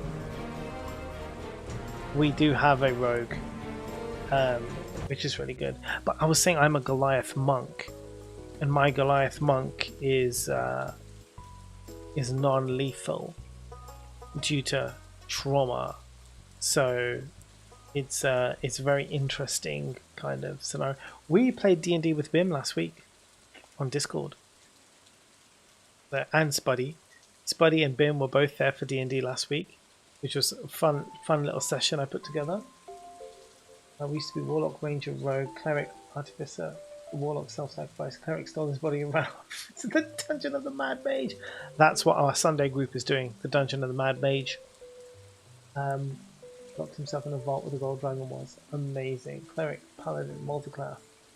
I'm currently playing half-elf monk. Ooh, I love the monk. Monks are great. Thank you for organising. You're welcome. How do you get in trouble without them? I know, right? How do you get yourself in trouble without a rogue? Yeah, my Goliath monk has severe PTSD if he witnesses anyone being killed. And we have a rogue who's a murder hobo. So it's a very interesting dynamic. But I love it to bits. It's a really good little group that we have. And I love my character. Caden Stormfist is a badass. I have Caden here, look. I painted Caden Stormfist.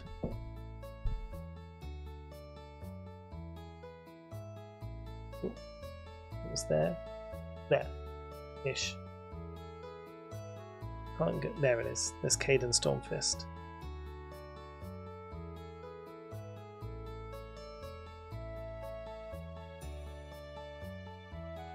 I couldn't get a Goliath monk, so I had to take a barbarian and then just color their clothes, like color their armor in clothes colors, and chop off the great axe to turn it into a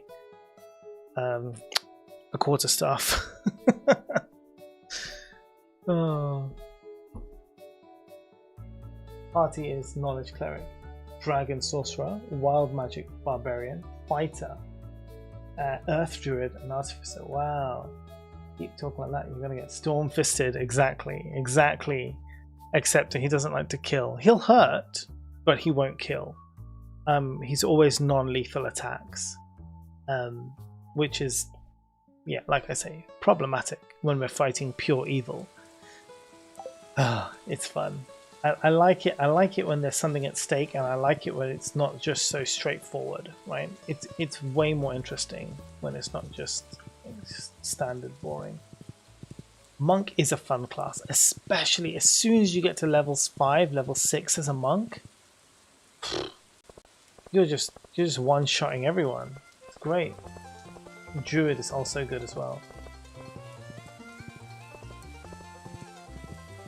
Later level druids, level 6 druid, oh, so good.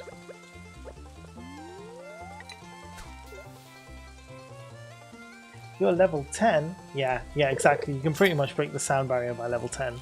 That is a wild level.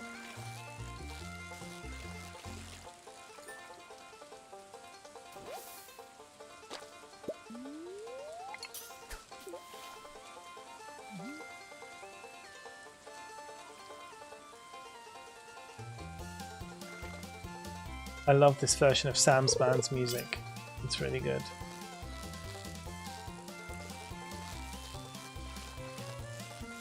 Whoa, damn it, nearly missed the perfection. I did miss the perfection. Annoying. Got my Moon Druid to level 20. Yeah. Hey Ricky, how you doing, buddy? Welcome in, my dude. Good to see ya.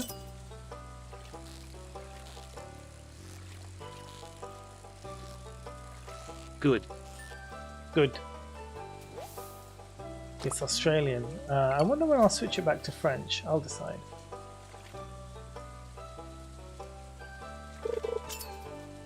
Never. Never. You just want it Australian forever.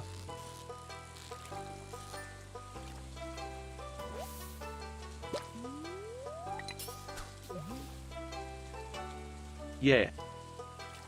Best moment was my warlock was a winged tiefling, so I flew 100 feet above the cloud of enemies, polymorphed myself into a woolly mammoth. I'm using engineering degree to figure out exactly how much damage that would do.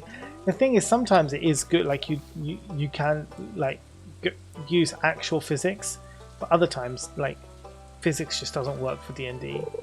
Like sometimes you just have to go with it, like just be like, it's gonna do this. Sometimes you can work it out though. We sat down and worked out how hot a fireball would actually be, which is quite good.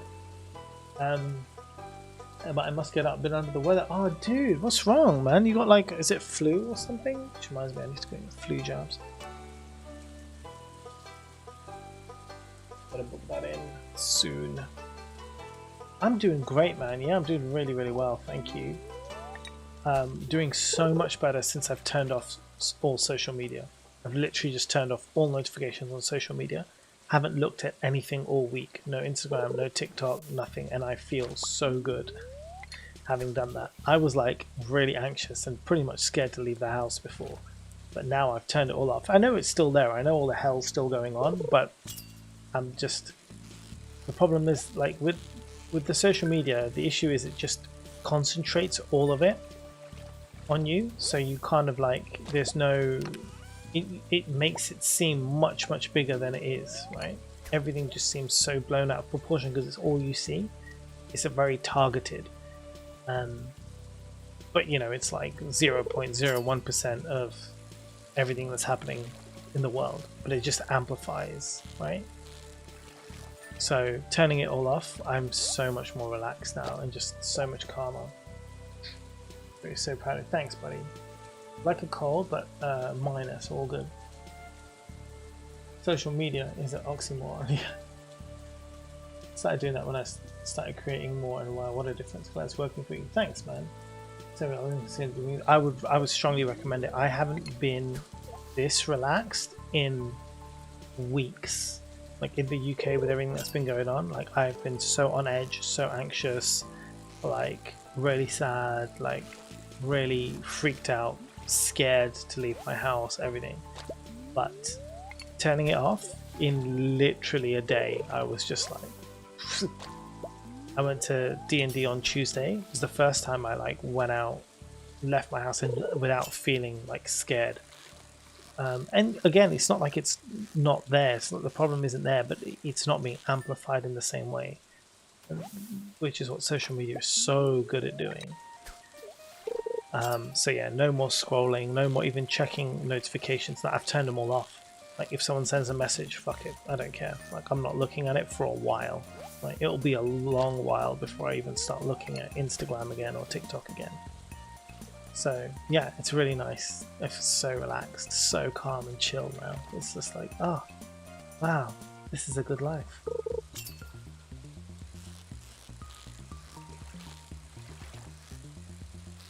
Let me just get these messages 1 second. It's like not watching the news during a pandemic. We're constantly bombarded by these images and stories. Feel yeah, exactly, Red. Yeah, 100% right.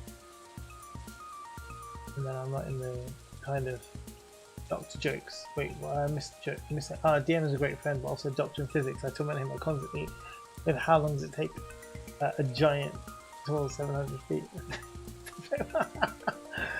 Oh man. Anyway, mammoth fell from the sky at near terminal velocity, 8.2 tons, dropping on a cloud of at 300 feet per second. Yes, but you were the woolly mammoth. Did you die at the end of that? I guess. And this is what's broken, right? In D&D 2014 or rules, you would be fine because your druid will go down to 0 HP and then will just turn back into, like, your woolly mammoth will go to 0 HP, you'll turn back into your druid, right? Which is fine. But in 2024, you can't exploit that mechanic anymore. If the mammoth dies, you die, which is much better because druids are getting way too OP with that power. And resistance to bludgeoning damage from a magical. I mean, yeah, but you need immunity at that height. You can't fall. Yeah, you can't fall like that far, right? At terminal velocity, hitting the ground and not instantly die. It's splat to pieces. Like, yeah, people be eating woolly mammoth for weeks afterwards. If you're going to get into the physics, that's the problem, right? That's why D&D, like, at some point you just have to suspend kind of like the physics of our world, because things just they don't always translate. Sometimes they do, but they don't always translate.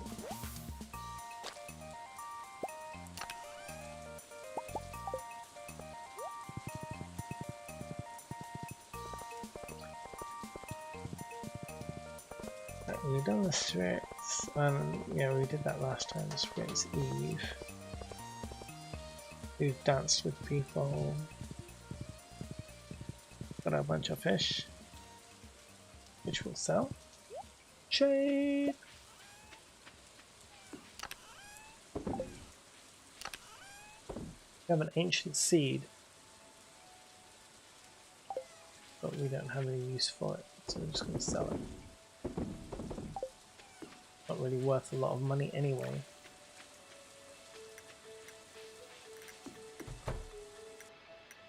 Right.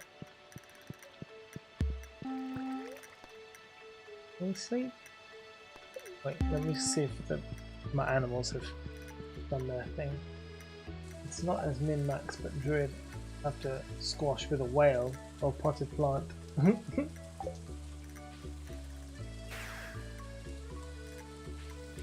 Ah, yeah, they are ready. There we go. Yeah, it is. It's funny when you make it cursed.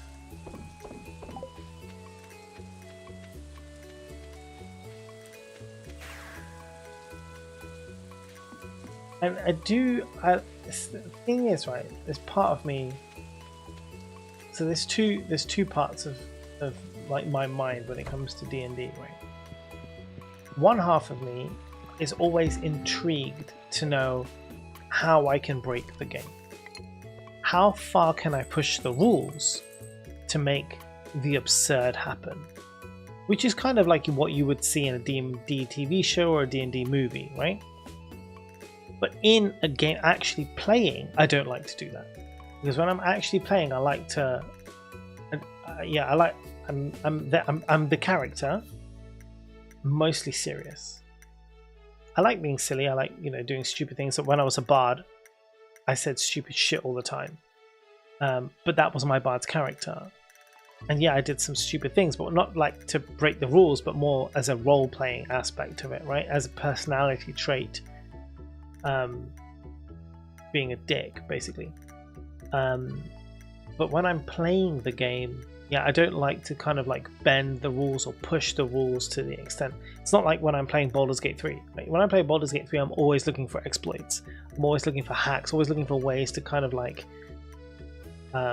yeah, break things as much as possible. But again, like, when I'm playing D&D, I don't want to go down that route. But I like to do the mental exercise of it. I like to like think about, oh, what could happen if. I know there's a lot of players that want that max efficiency, right? They want to play the game to win the game, right? But for me, D&D isn't a game you win, right? The winning is the friends you make along the way. The winning is the story, is the experience, the friendships, you know, as a group kind of like evolving together. That for me is winning D&D. It's got nothing to do with finishing a campaign or even killing the bosses. Like that's just secondary shit, right? As far as I'm concerned, it's all about, you know, that role play and excitement, adventure, you know. And people die. Sometimes you do die. You can't always survive. My bard died, and that was totally cool. And then spin up a new character, and you know, it's, yeah, and then just be someone completely different. It's very exciting. My sorcerer's standout moment is still the whole monster from the gold dragon. Yeah, that is a really, really good move. My favourite characters was a Kenku monk. Ooh, I had a notebook full of phrases that he learned for everyone around him. I've got a lot of mileage out of That's What She Said. I will melt your eyes. Bim's character was really good as a paladin. He had a complete set of prayers, actual prayers that he would then recite anytime he was doing anything paladin-y. The eye rolls you get.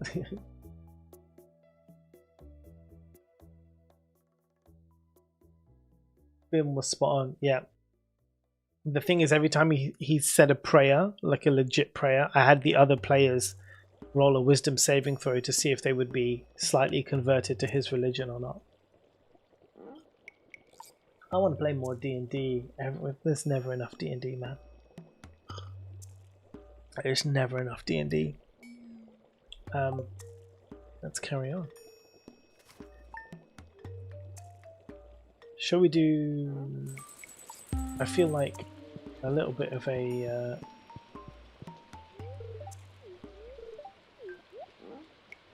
little bit of break from farming. Should we play some Junimo Kart? No, endless mode. Not this mode, endless mode.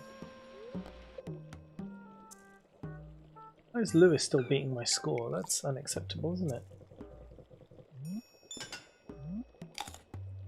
That's why, because I keep forgotten how to play the game.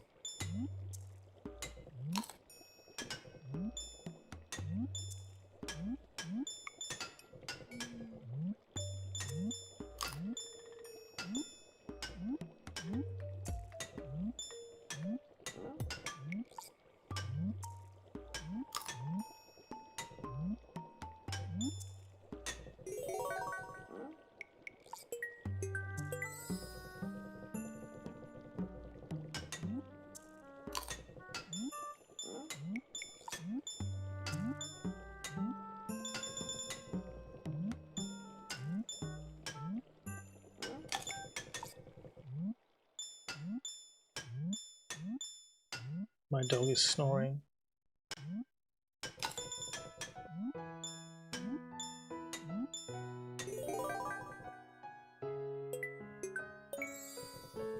Oh, not the bubble fucker.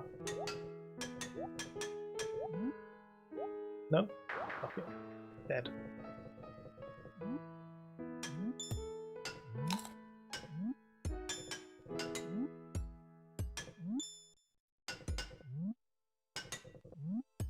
No, damn it, I missed that one. That's a good 10,000 points down the drain.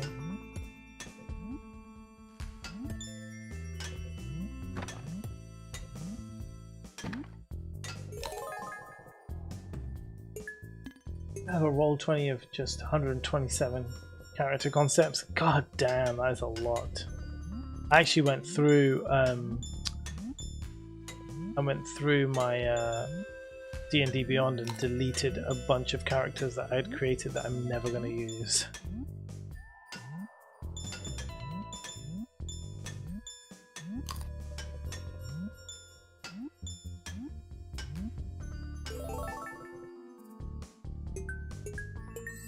Every time I haven't played this for ages, I completely forget how to play.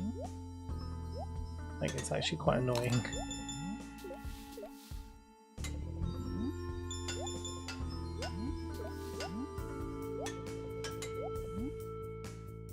Whoa, that was close.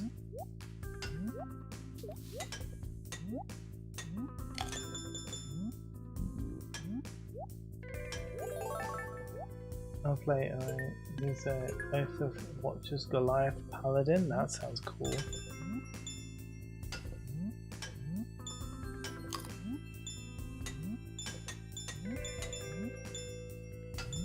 Whew. Nope, I knew that was gonna happen. 35,000. Whoa. Bro tried to come at me hard.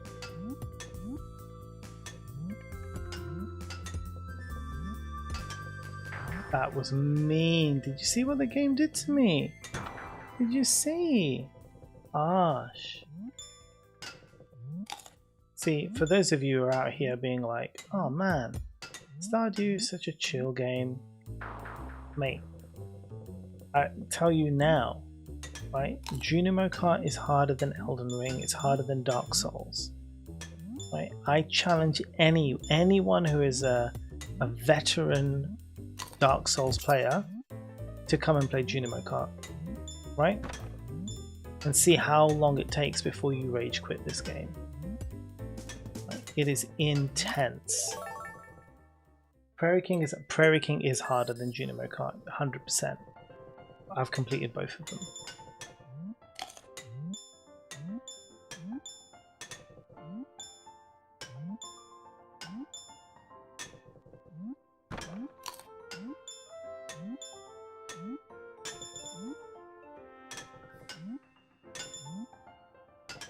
Actually,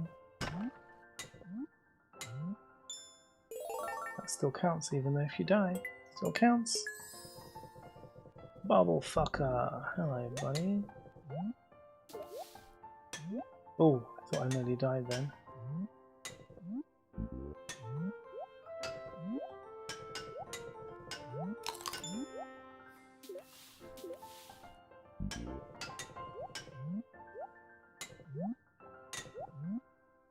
Nope, dead. Shouldn't have tried to go for that blackberry. What was I doing? What was I thinking? I actually... it's difficult. I think... Prairie King... The thing is, it took me the same amount of time to beat both games the first time I played, right?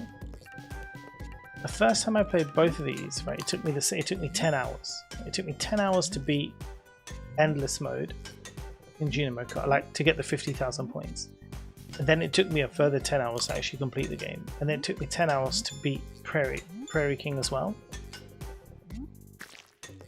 I think I was more frustrated by Junimo Kart, but that might be because Junimo Kart was like the first time I like properly played a hard game. Like before this I would have rage quit any hard game I ever played, but I stuck with it on Junimo Kart as much as it killed me.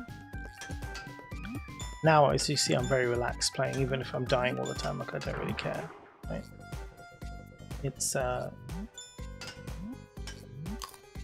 still a very chilled experience for me. It's also a nice way, like if I'm spent too much time like farming and stuff and I just want like a break from it, I will just jump on Junimo Kart for a little while.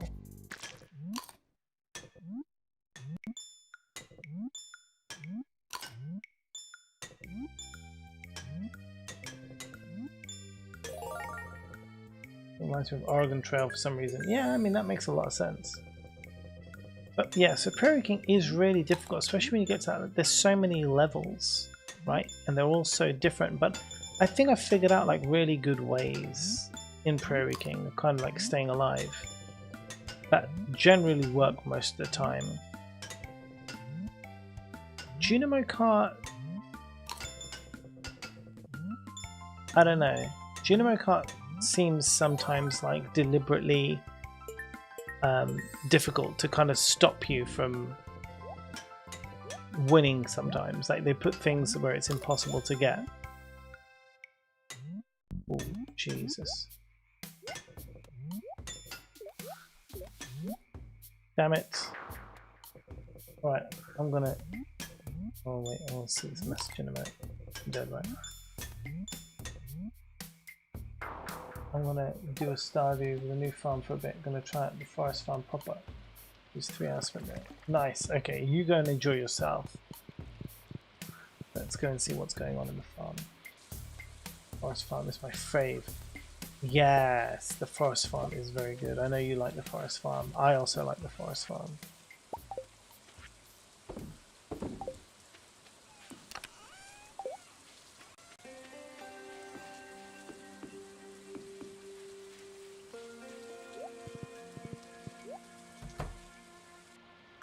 Oh. Stuff is ready.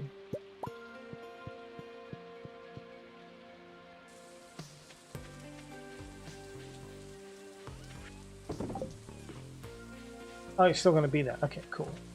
Well, I mean, we'll be on for a little bit longer now. Not too much longer though, because it's getting late-ish. It's not time for bed, but maybe in the next half hour or so, it'll be time to stop.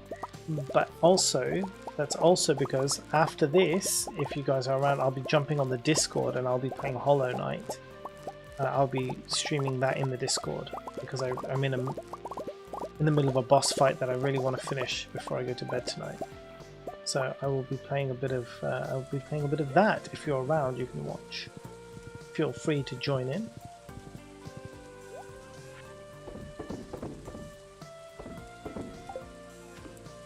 Which boss? It's the Hornet Part 2. I like the 4 corners, especially my friends. They aren't playing it. Yeah, Mariella was playing the 4 corners today, and at first they were like, oh my goodness, I hate this, but then I think they came around to the idea. It's boring. Hugo? No. What's the second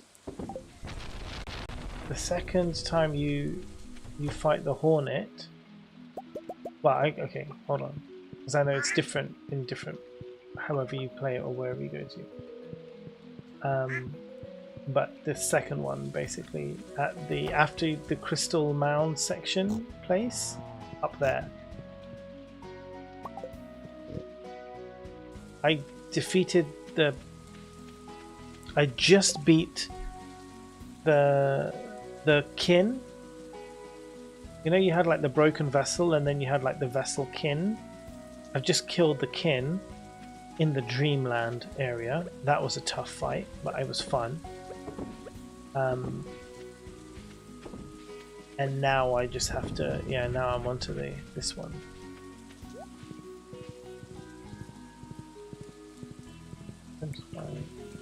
It's the best of 3 worlds. I think the 4 corners, I think it has its merits. I don't think it's a bad layout. It's pretty fun. My favourite fight is redacted for spoilers. Yeah, yes. Because obviously I haven't done it. I mean, I don't really care too much. I mean, I've seen it played. I've seen everybody play it, so I don't remember anything. So it doesn't really matter. What was I doing? Where are we going to go today? Should we do the normal? We can do some Skull Cavern. Let's do some Skull Caverns.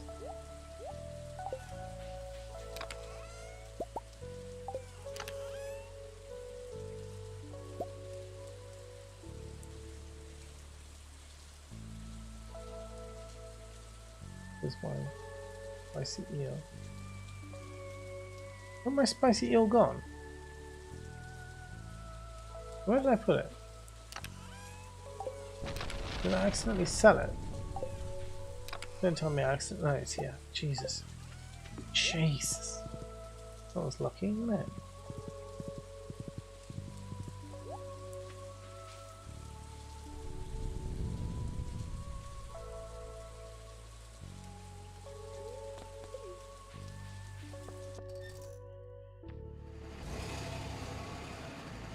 I like that we can take a bus from our bountiful land of rain and trees and grass and everything to a desert.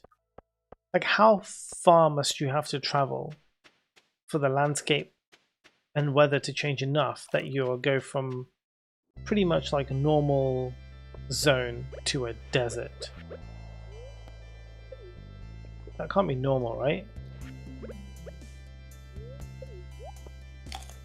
I don't know, I live in England, everything's the same here.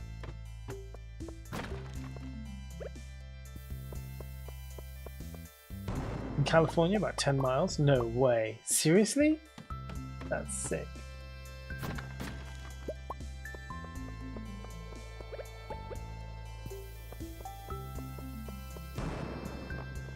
Takes you 1 hour to make that drive? My god, how? How can it drastically change so much from like desert to just like normal? I don't know. Things I will not understand.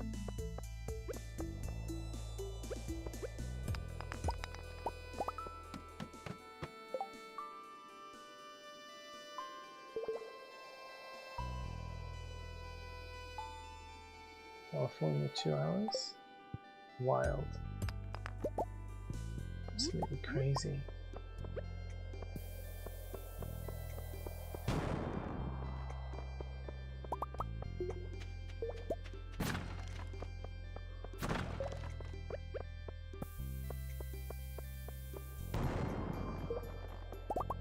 Yeah, that's true actually. Mountains are awesome for changing landscapes. I mean, that's very, very true. Actually, I shouldn't be so surprised because when I was in Tenerife, it was like the southern side of the island is all like desert and stuff, and then as soon as you go up to the mountains, which is only like 20 minutes away, it's a completely different world. So yeah, maybe I'm just being dense. Forget the effects that mountains have on land. I mean, I should know. I live on the one side. Yes!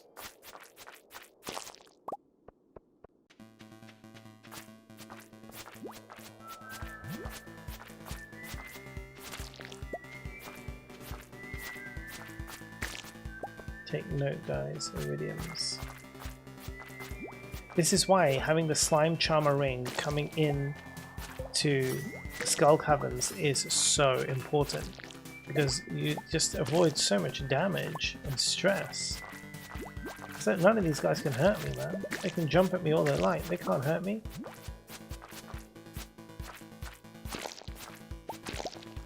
Look at all the iridium they're dropping.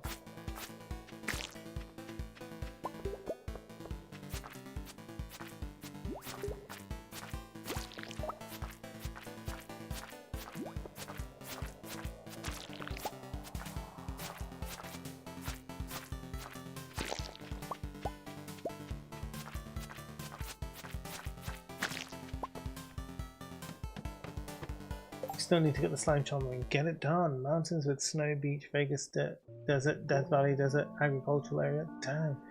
Where in Scotland we get all the seasons in one day. Yeah, that's true. I get that here as well. I'm on the edge of the Peak District, so I also get all the seasons in a single day. I love it though. I absolutely love it.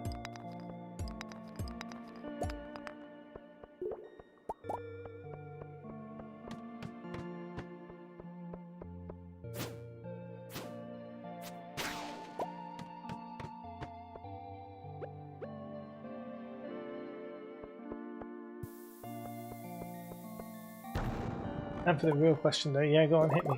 What's the real question?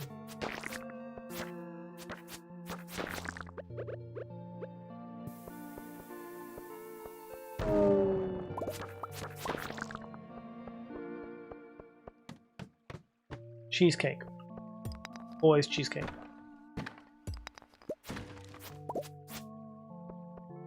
When I have cheesecake, it's like I eat the whole cheesecake in one go.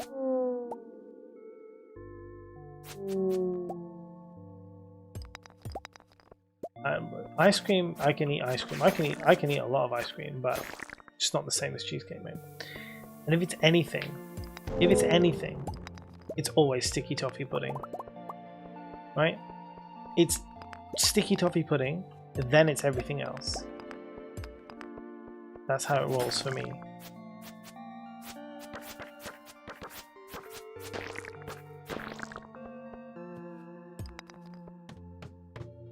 If it's normal cheesecake, then cheesecake. If it's a baked one, then ice cream. Yeah, I'm with you, Red. If it's a normal cheesecake, unbaked, right? That's it. I would put ice cream on cheesecake. What's an unbaked cheesecake? Oh, mate, it's like a cheesecake that sets in the fridge. It's fucking brilliant. Non-baked cheesecakes are amazing. You get digestive biscuits, butter, crush it all together. You make your base. You put cream cheese on the top, lemon. Oh, it's fantastic. And you can mix that cream cheese with whatever you want. Lemon, chocolate, yeah, whatever. You go crazy. It's so nice. A baked cheesecake is just it's okay, but it's not as good. It's not as good as a not baked cheesecake. I know people go crazy over in like a New York baked cheesecake. I'm like, nah. It's because you haven't had a good one. You haven't had one with cream cheese. Biscoff one. Oh, that's so good. No, make the Lotus Biscoff cheesecake. Yeah, it's really nice. The Lotus Biscoff cheesecake is great. Apple sapling. That's what I'm talking about. I really want to get an auto petter from one of these one day. Yeah, the most amazing white chocolate cheesecake of our wedding pudding. Oh, white chocolate cheesecake. It's your Eid go-to dessert to make? That's brilliant. Oh, Afsa, I need to come over to your house for Eid, mate.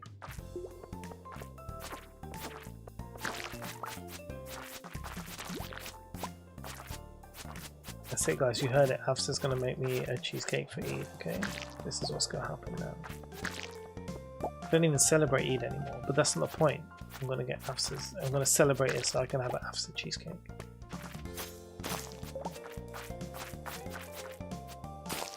I really want cheesecake now, yeah, right?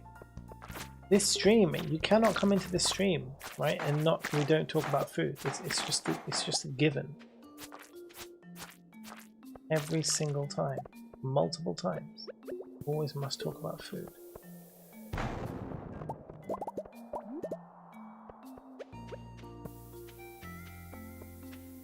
I'm now a pro at Mr. Whippy, mate. After working at McDonald's for several years, I have become a pro at using the ice cream dispenser. So Mr. Whippy can eat his heart out.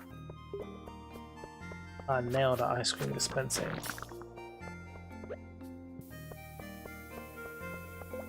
You know, I have some blueberries. Nice.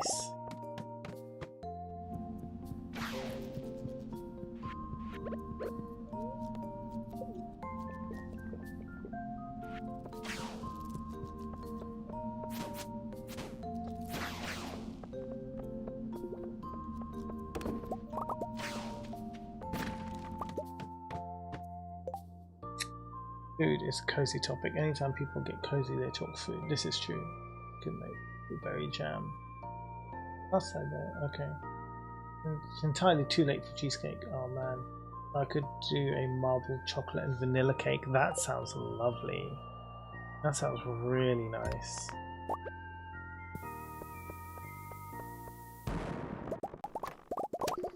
Yeah.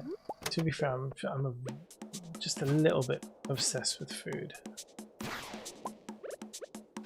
Just a little bit. Ooh, a shaft. It's girthy! 8 levels. You can tell how crazy it is because of all the enemies that are here. Level 23 now. It's too girthy! It's too girthy! There you go. This is not sustainable girth! It's not sustainable. Let's eat a spicy meal and get back to work. Level 25.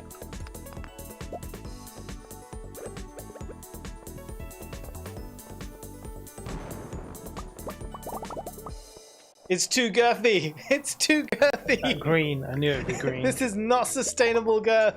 I knew the second one would be green. 6 levels, that's respectable. That is sustainable. And respectable. For girth.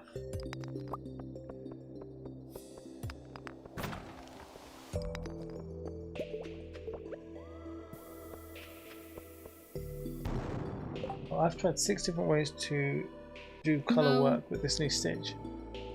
You're a god amongst men. I love you. I miss Maggie so much. I'm making these bracelets in solid colours. You do what you gotta do, Hope. Damn it, we got ads again? What the flipper? 5 minutes.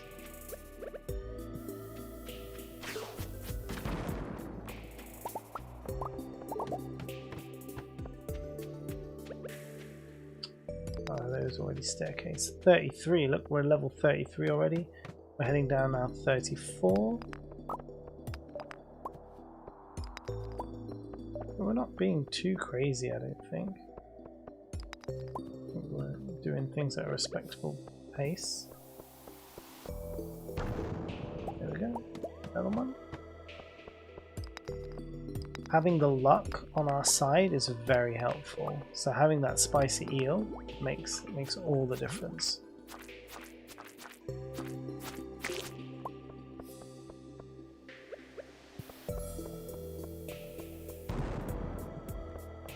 That's another staircase.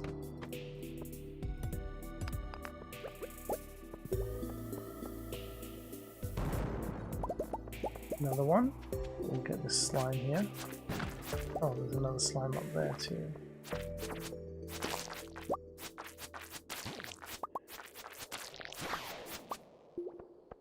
Yep, another iridium ore dropped. Bloody brilliant.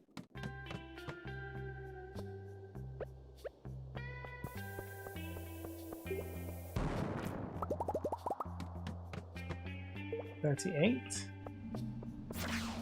There we go, we're getting dangerous mines now. Not dangerous, but you know.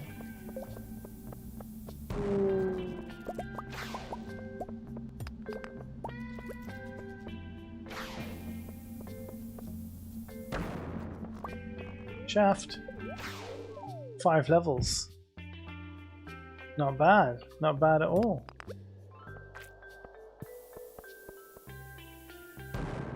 I need names for my farm and farmer. Ah, because you've started a new farm. Okay, this has got lots of ores in here, so we're gonna stay here. This guy's got a flipping cake in his belly.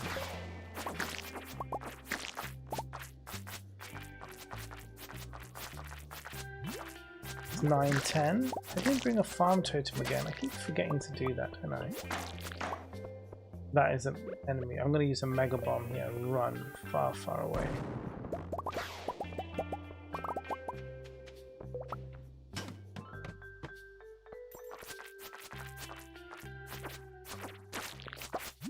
Keep an eye on health.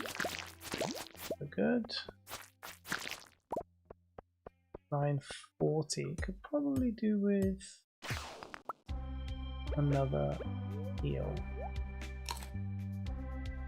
And another coffee.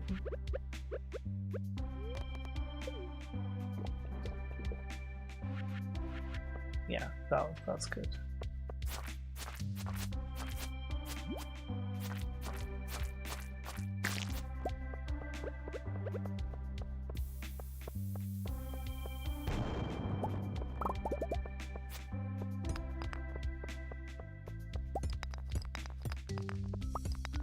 Energy levels super high, so that's not an issue. 1 minute to the ads. Let's see how much more we can do before that time. It's probably right there, isn't it? Staircase. Oh, it's not. Damn.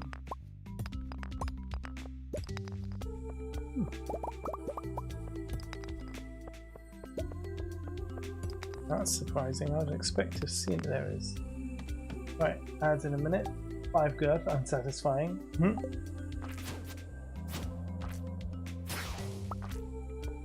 Yeah, it's not the best. I'm gonna put a mega bomb here and run. There's a staircase and iridium. How much bloody iridium we've got today? It's wild.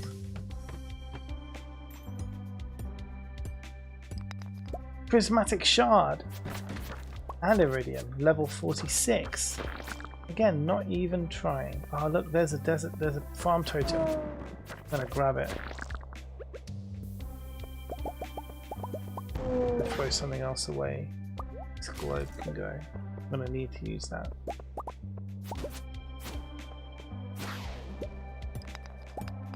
Once again.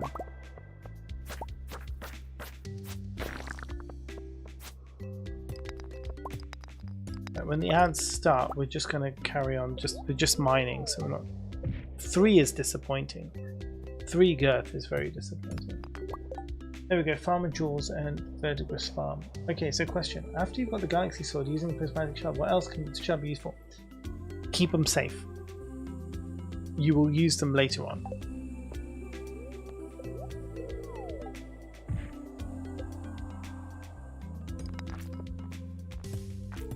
When you unlock other areas of the game, they will be very useful to you, so keep them.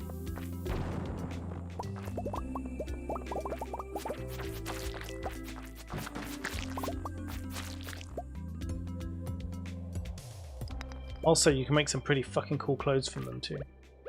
Just saying. Do you watch ads? No, I do not. Have you watched ads? No, I have not. You're a beautiful viewer, Will you watch ads? Maybe. Oh, when will you watch ads? You recently unlocked Ginger Island but haven't made your way there. That's a whole area of fun for you to explore.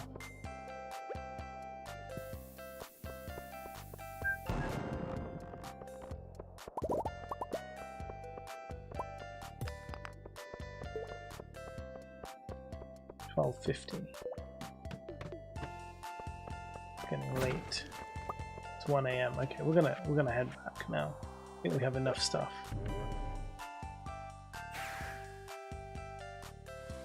Honestly, there's so much in this game, Afsa. Like, it's not even a joke. Like, it's fucking ridiculous. There's so much to do, to experience. It's stunning. Okay.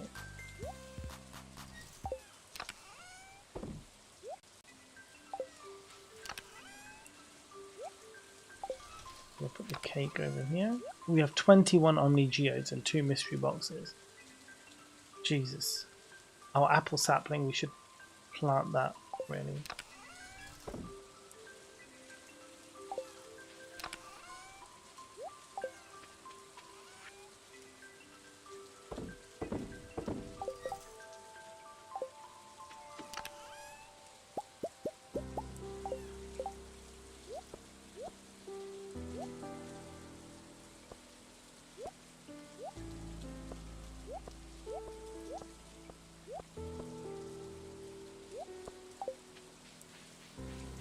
Tomorrow.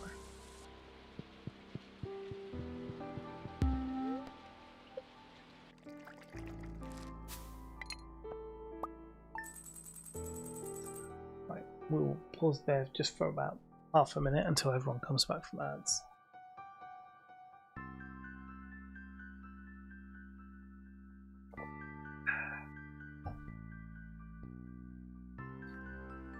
Oh, and then we'll be finishing in about 15 minutes or so, but heading over to Discord. So if you are not already in the Discord,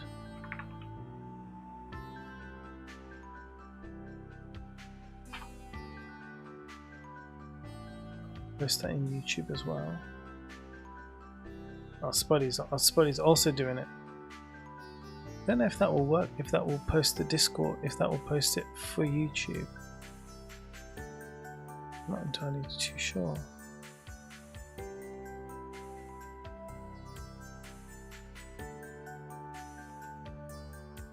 I'll do it.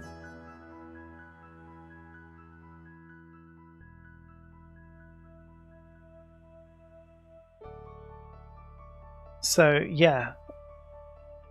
The bot should pick it up and redistribute it, but it doesn't because it's from mine. Don't worry about it. So what I was saying was we'll be finishing off in about 10 or so minutes. Probably after the next day. We'll do the next day in game, and then we'll finish off. But I will be playing Hollow Knight in the Discord straight afterwards. So I'm literally going to finish this off, jump on the Discord, and be playing Hollow Knight. So if anybody wants to join in, they can be there, and we can just chat, like in-person chat while I play and stream it. I'm loving Hollow Knight after that. I love it. Absolutely. I'm becoming obsessed. It's dangerous. It's very dangerous how obsessed I'm getting with the game. But there's a boss I want to beat, so I want to go and do that tonight before I go to bed.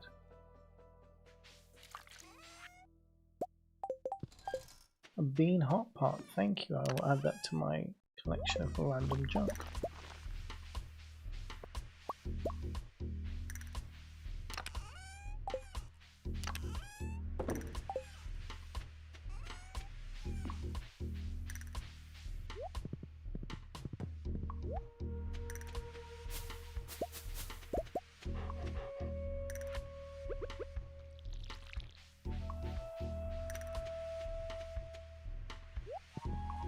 I'm going to plant that apple sapling. I'm going to put the tea here though.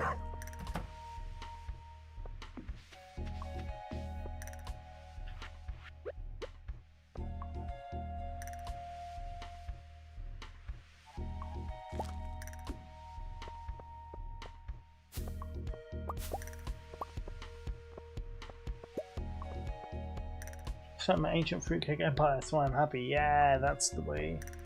I've got it on the Switch, but I haven't played it yet. It's really good, but it's hard. Like, it's not an easy game, it's a difficult game. But very, very good. 21. Okay, oh, that's good. Eggplants are ready. It's more than I could have hoped for, to be honest. I didn't think I'd grow much at all. So it's good if I've got some eggplants.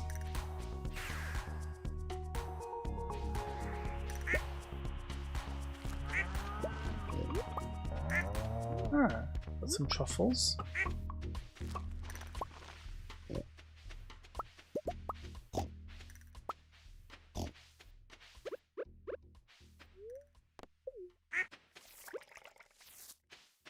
Again, more than I could have hoped for.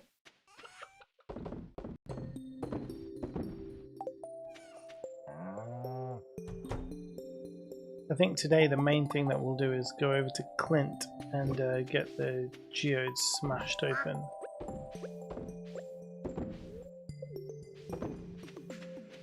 Oh, there's another truffle. Thanks guys, about bloody time.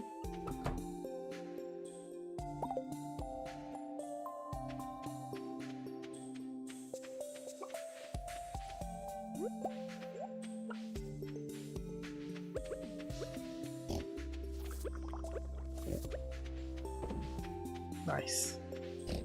Right. So yeah, let's go over to Clint. See that fool. 21 geodes, man. It's not a joke. 77 staircases. 77 jade, sorry. I mean, I have so much stone. I could, if I wanted to get to level 100 of the skull caverns, I could go do that. Wait, how are you magically disappearing and reappearing? Oh, those are portals. Later on, I think through a friendship something, you get little totems that you can warp to 2 places on your farm. So I basically put one down where the animals are and one at my house, and I can just teleport between them. There's way more teleport stuff later on as well, but that's a good one to start with. I don't remember who gives it to you now, like a crafting recipe. It's this thing, the mini obelisk. This guy. Place 2 on the farm to walk between them. 30 hardwood, 20 solar essence, 3 gold bars. That's what you know. Yeah, so it's these mini obelisks. That's what they're called.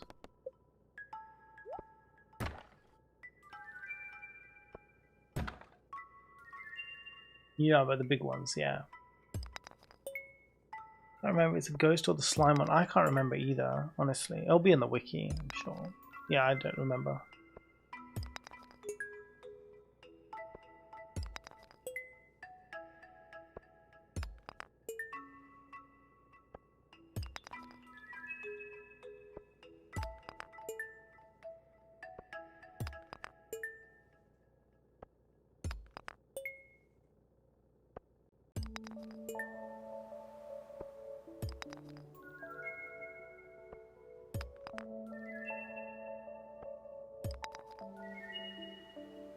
It's like 3-4 more things I need for the museum, but none of them ever keep coming up. Yeah, the ghost makes the most sense, you're right.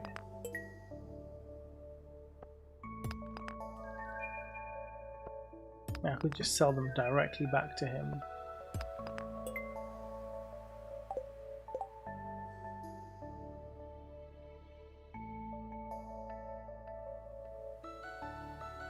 Yep, he doesn't want any of these. Oh, that fish stew is pretty good though. I'm just going to sell all this stuff to him. Okay.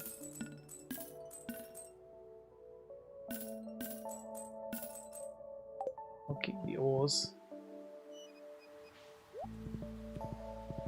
The other one gives you the recipe for monster attractant. Yeah, so it could go either way, I guess. Yeah, that's true. I've used that monster attractant like once, I think.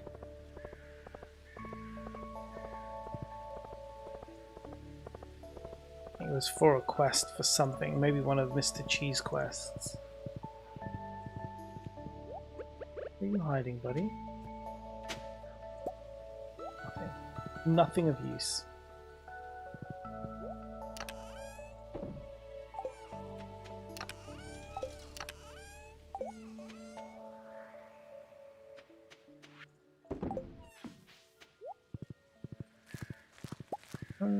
Well, that was... I heard the ancient fruit pop. Not ancient fruit, sorry, truffle pop. Crispy.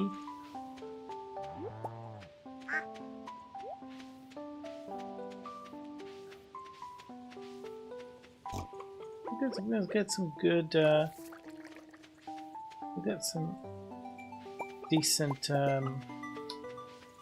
oils today. Oh.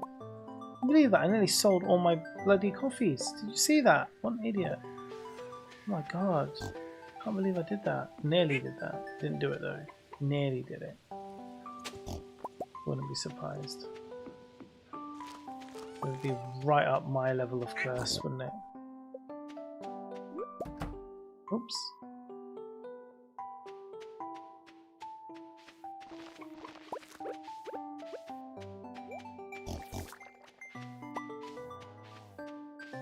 Trigger happy, that's the problem. I just get so trigger happy. Oh, there's another one. Oh damn. Guys, you're like making up for all the lost time now, aren't you? With the bloody truffles.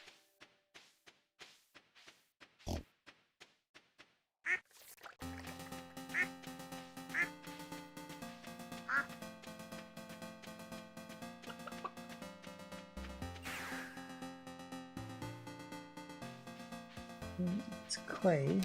And go here. Boom. After I'm trying to get the 10 mil for that golden clock. I've not reached one. It honestly it takes time, but once you've got the ancient fruits going and you've got the pig truffle oil going, right? It's just a matter of time, right? It's just a matter of time. It won't be too long, I promise you. It is a grind, but you will get there.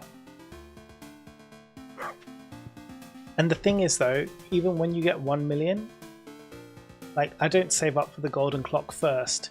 The first thing I save up, the first big thing I save up for is we're getting 2 million is buying the return scepter from Krobus so that I can fast travel back home from anywhere in the game. That and the horse whistle are the two greatest things in the world in this game. Like they make all the quality of life improvements as far as I'm concerned. Like yeah, they're unbeatable and worth all the effort. Right, so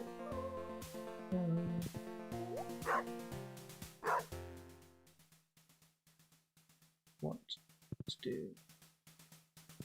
I have 5 truffle oil makers at the moment. I need to hunt more slimes to make more truffle oil makers.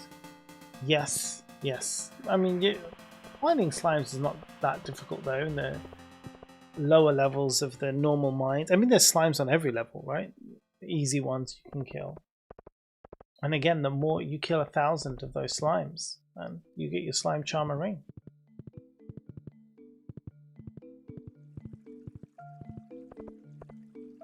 Do I want... I'm making between 15k to 20k a day, which is good. Yeah, it is good. But the thing is, once you start your proper ancient fruit empire with wine and the truffle oils, you could be making you could be making 100 to 150,000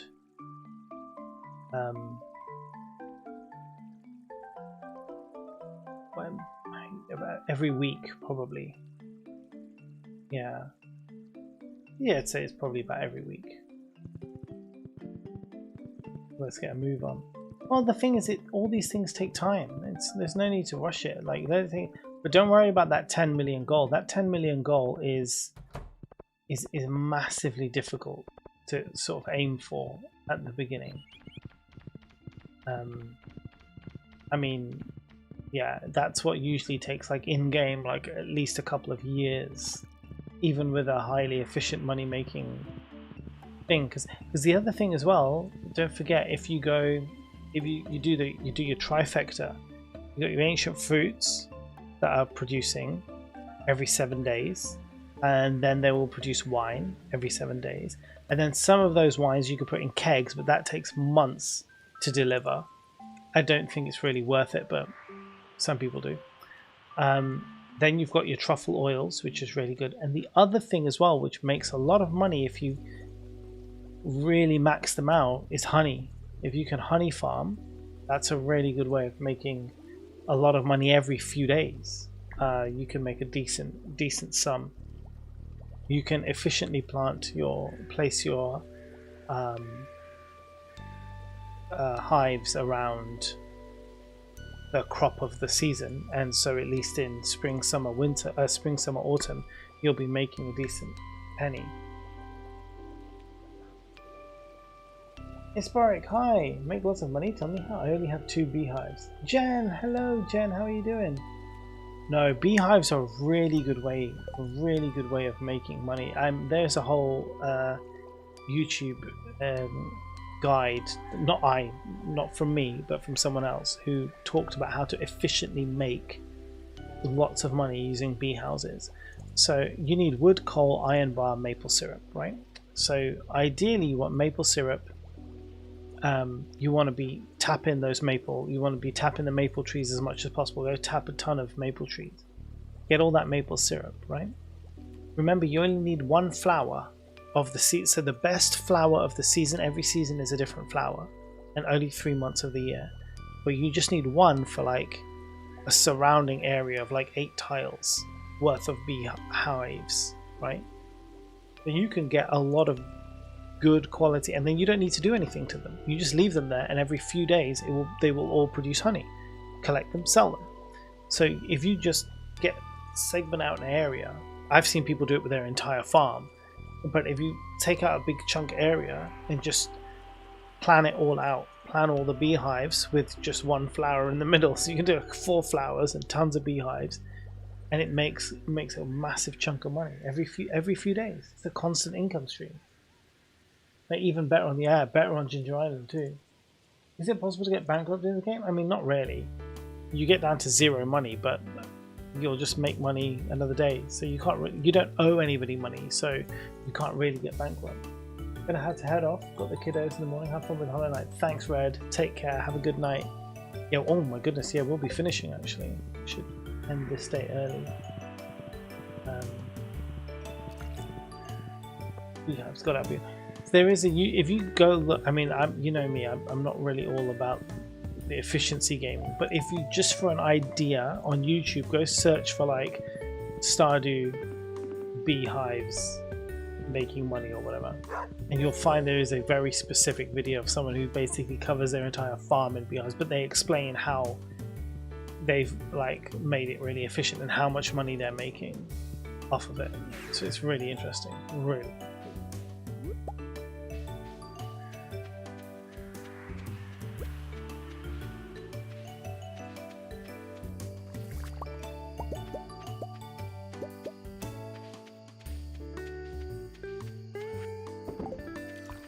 Not 7 truffles. It's pretty good.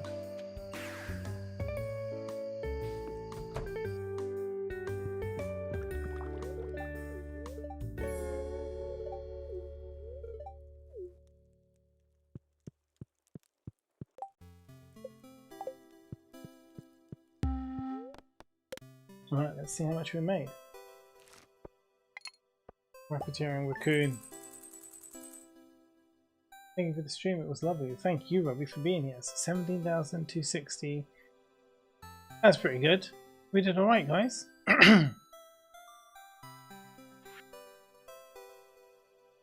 Truffle oil. 7 truffle oils, 10,000. Right? That's with the artisan perk. Excuse me. 7 truffle oils. In my height, when I was trying to get to the 10 million, God, was making 50 a day. Hi, welcome in, Raiders. Raiders, thanks so much for the raid. Now, look, hold on a second. I'm doing a big screen because, you know, firstly I have to tell you who I am. I'm that British Mo. Hello, bruv. Would you like some candy floss grapes? I'm that British Mo and I play video games. I play D&D on the weekends with my friends. Would you like some candy floss grapes? Wolf, thanks so much for that raid. How are you doing? How was your Stardew game today? Well, guys, we were actually just about to raid and run ourselves, but we'll stick around for a few minutes. Introduce ourselves. I'm Mo of that British variety. I like playing Stardew. I like making Stardew content. This is what we do here. We just do a ton of Stardew and other things too. I was actually about to head off because I'm heading off to play Hollow Knight in the Discord. But welcome in. Thank you so much. Tell me what was going on. I love your raid message. Well, that's Shasta. That's my mod, who you should also go and follow, Shasta Cats. Can we get some candy floss grapes before you raid out? Absolutely, Faz. How are you doing? Thanks for giving the shout outs. Yes, some candy floss grapes, please. Absolutely. Wolf Concho says hi. Cheer 100. Thanks so much for that cheer, those bits. That's really, really kind of you. Thanks, Gross. J Gross. And you know what? It's going to be like JG Rose, isn't it? It's going to be like Rose. Okay, look, guys. Listen. You followed. Thank you so much for following. When you follow little Stevie over here, in the corner here, she gets a treat. So there's 2 follows. So Stevie gets 2 treats and she gets to eat today because of you.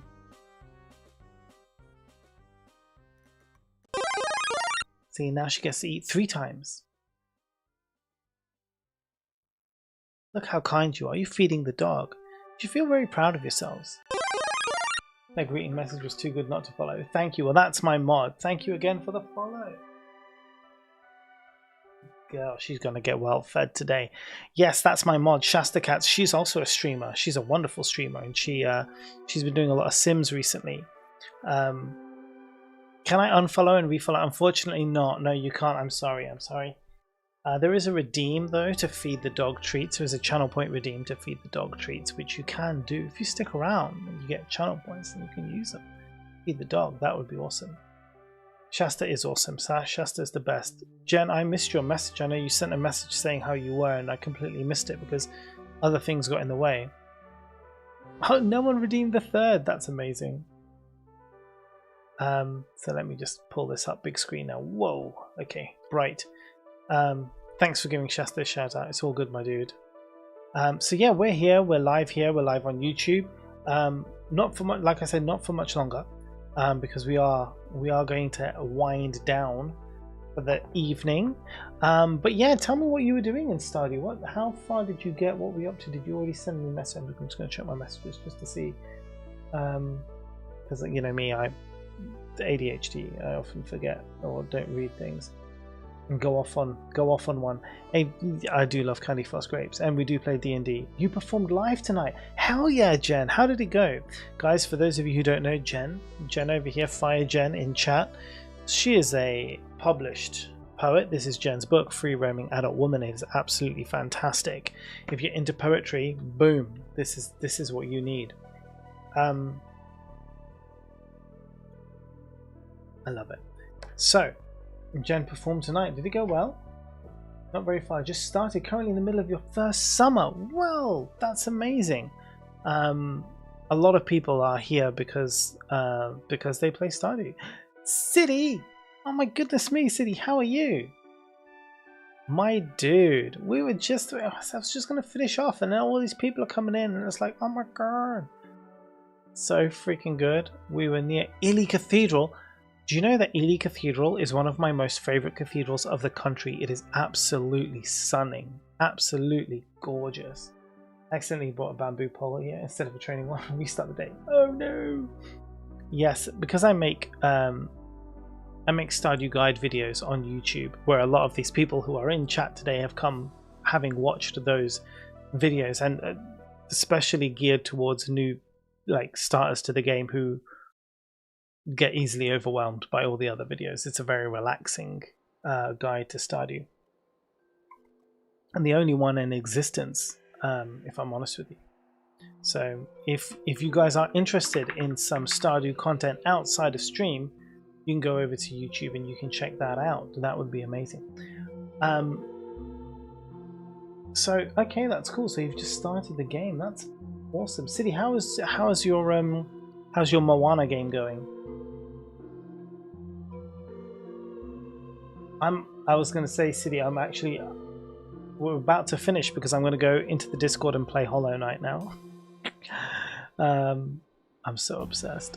Every free moment I get right now, I'm just like, Hollow Knight, lunchtime at work, Hollow Knight. Let's play this game. Oh my god, I love it. Right, so we should take this raid train on. We're kind of done with early access. I might swap back to Hollow Knight Addiction now. Yes, City, let's flipping go. We're all about the Hollow Knight Addiction right now. It's strong. It's very, very strong.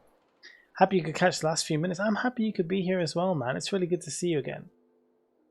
So yeah, let's get this raid rolling and go somewhere else. Now, there's a few people who are streaming right now. Let's go see if we can find one of them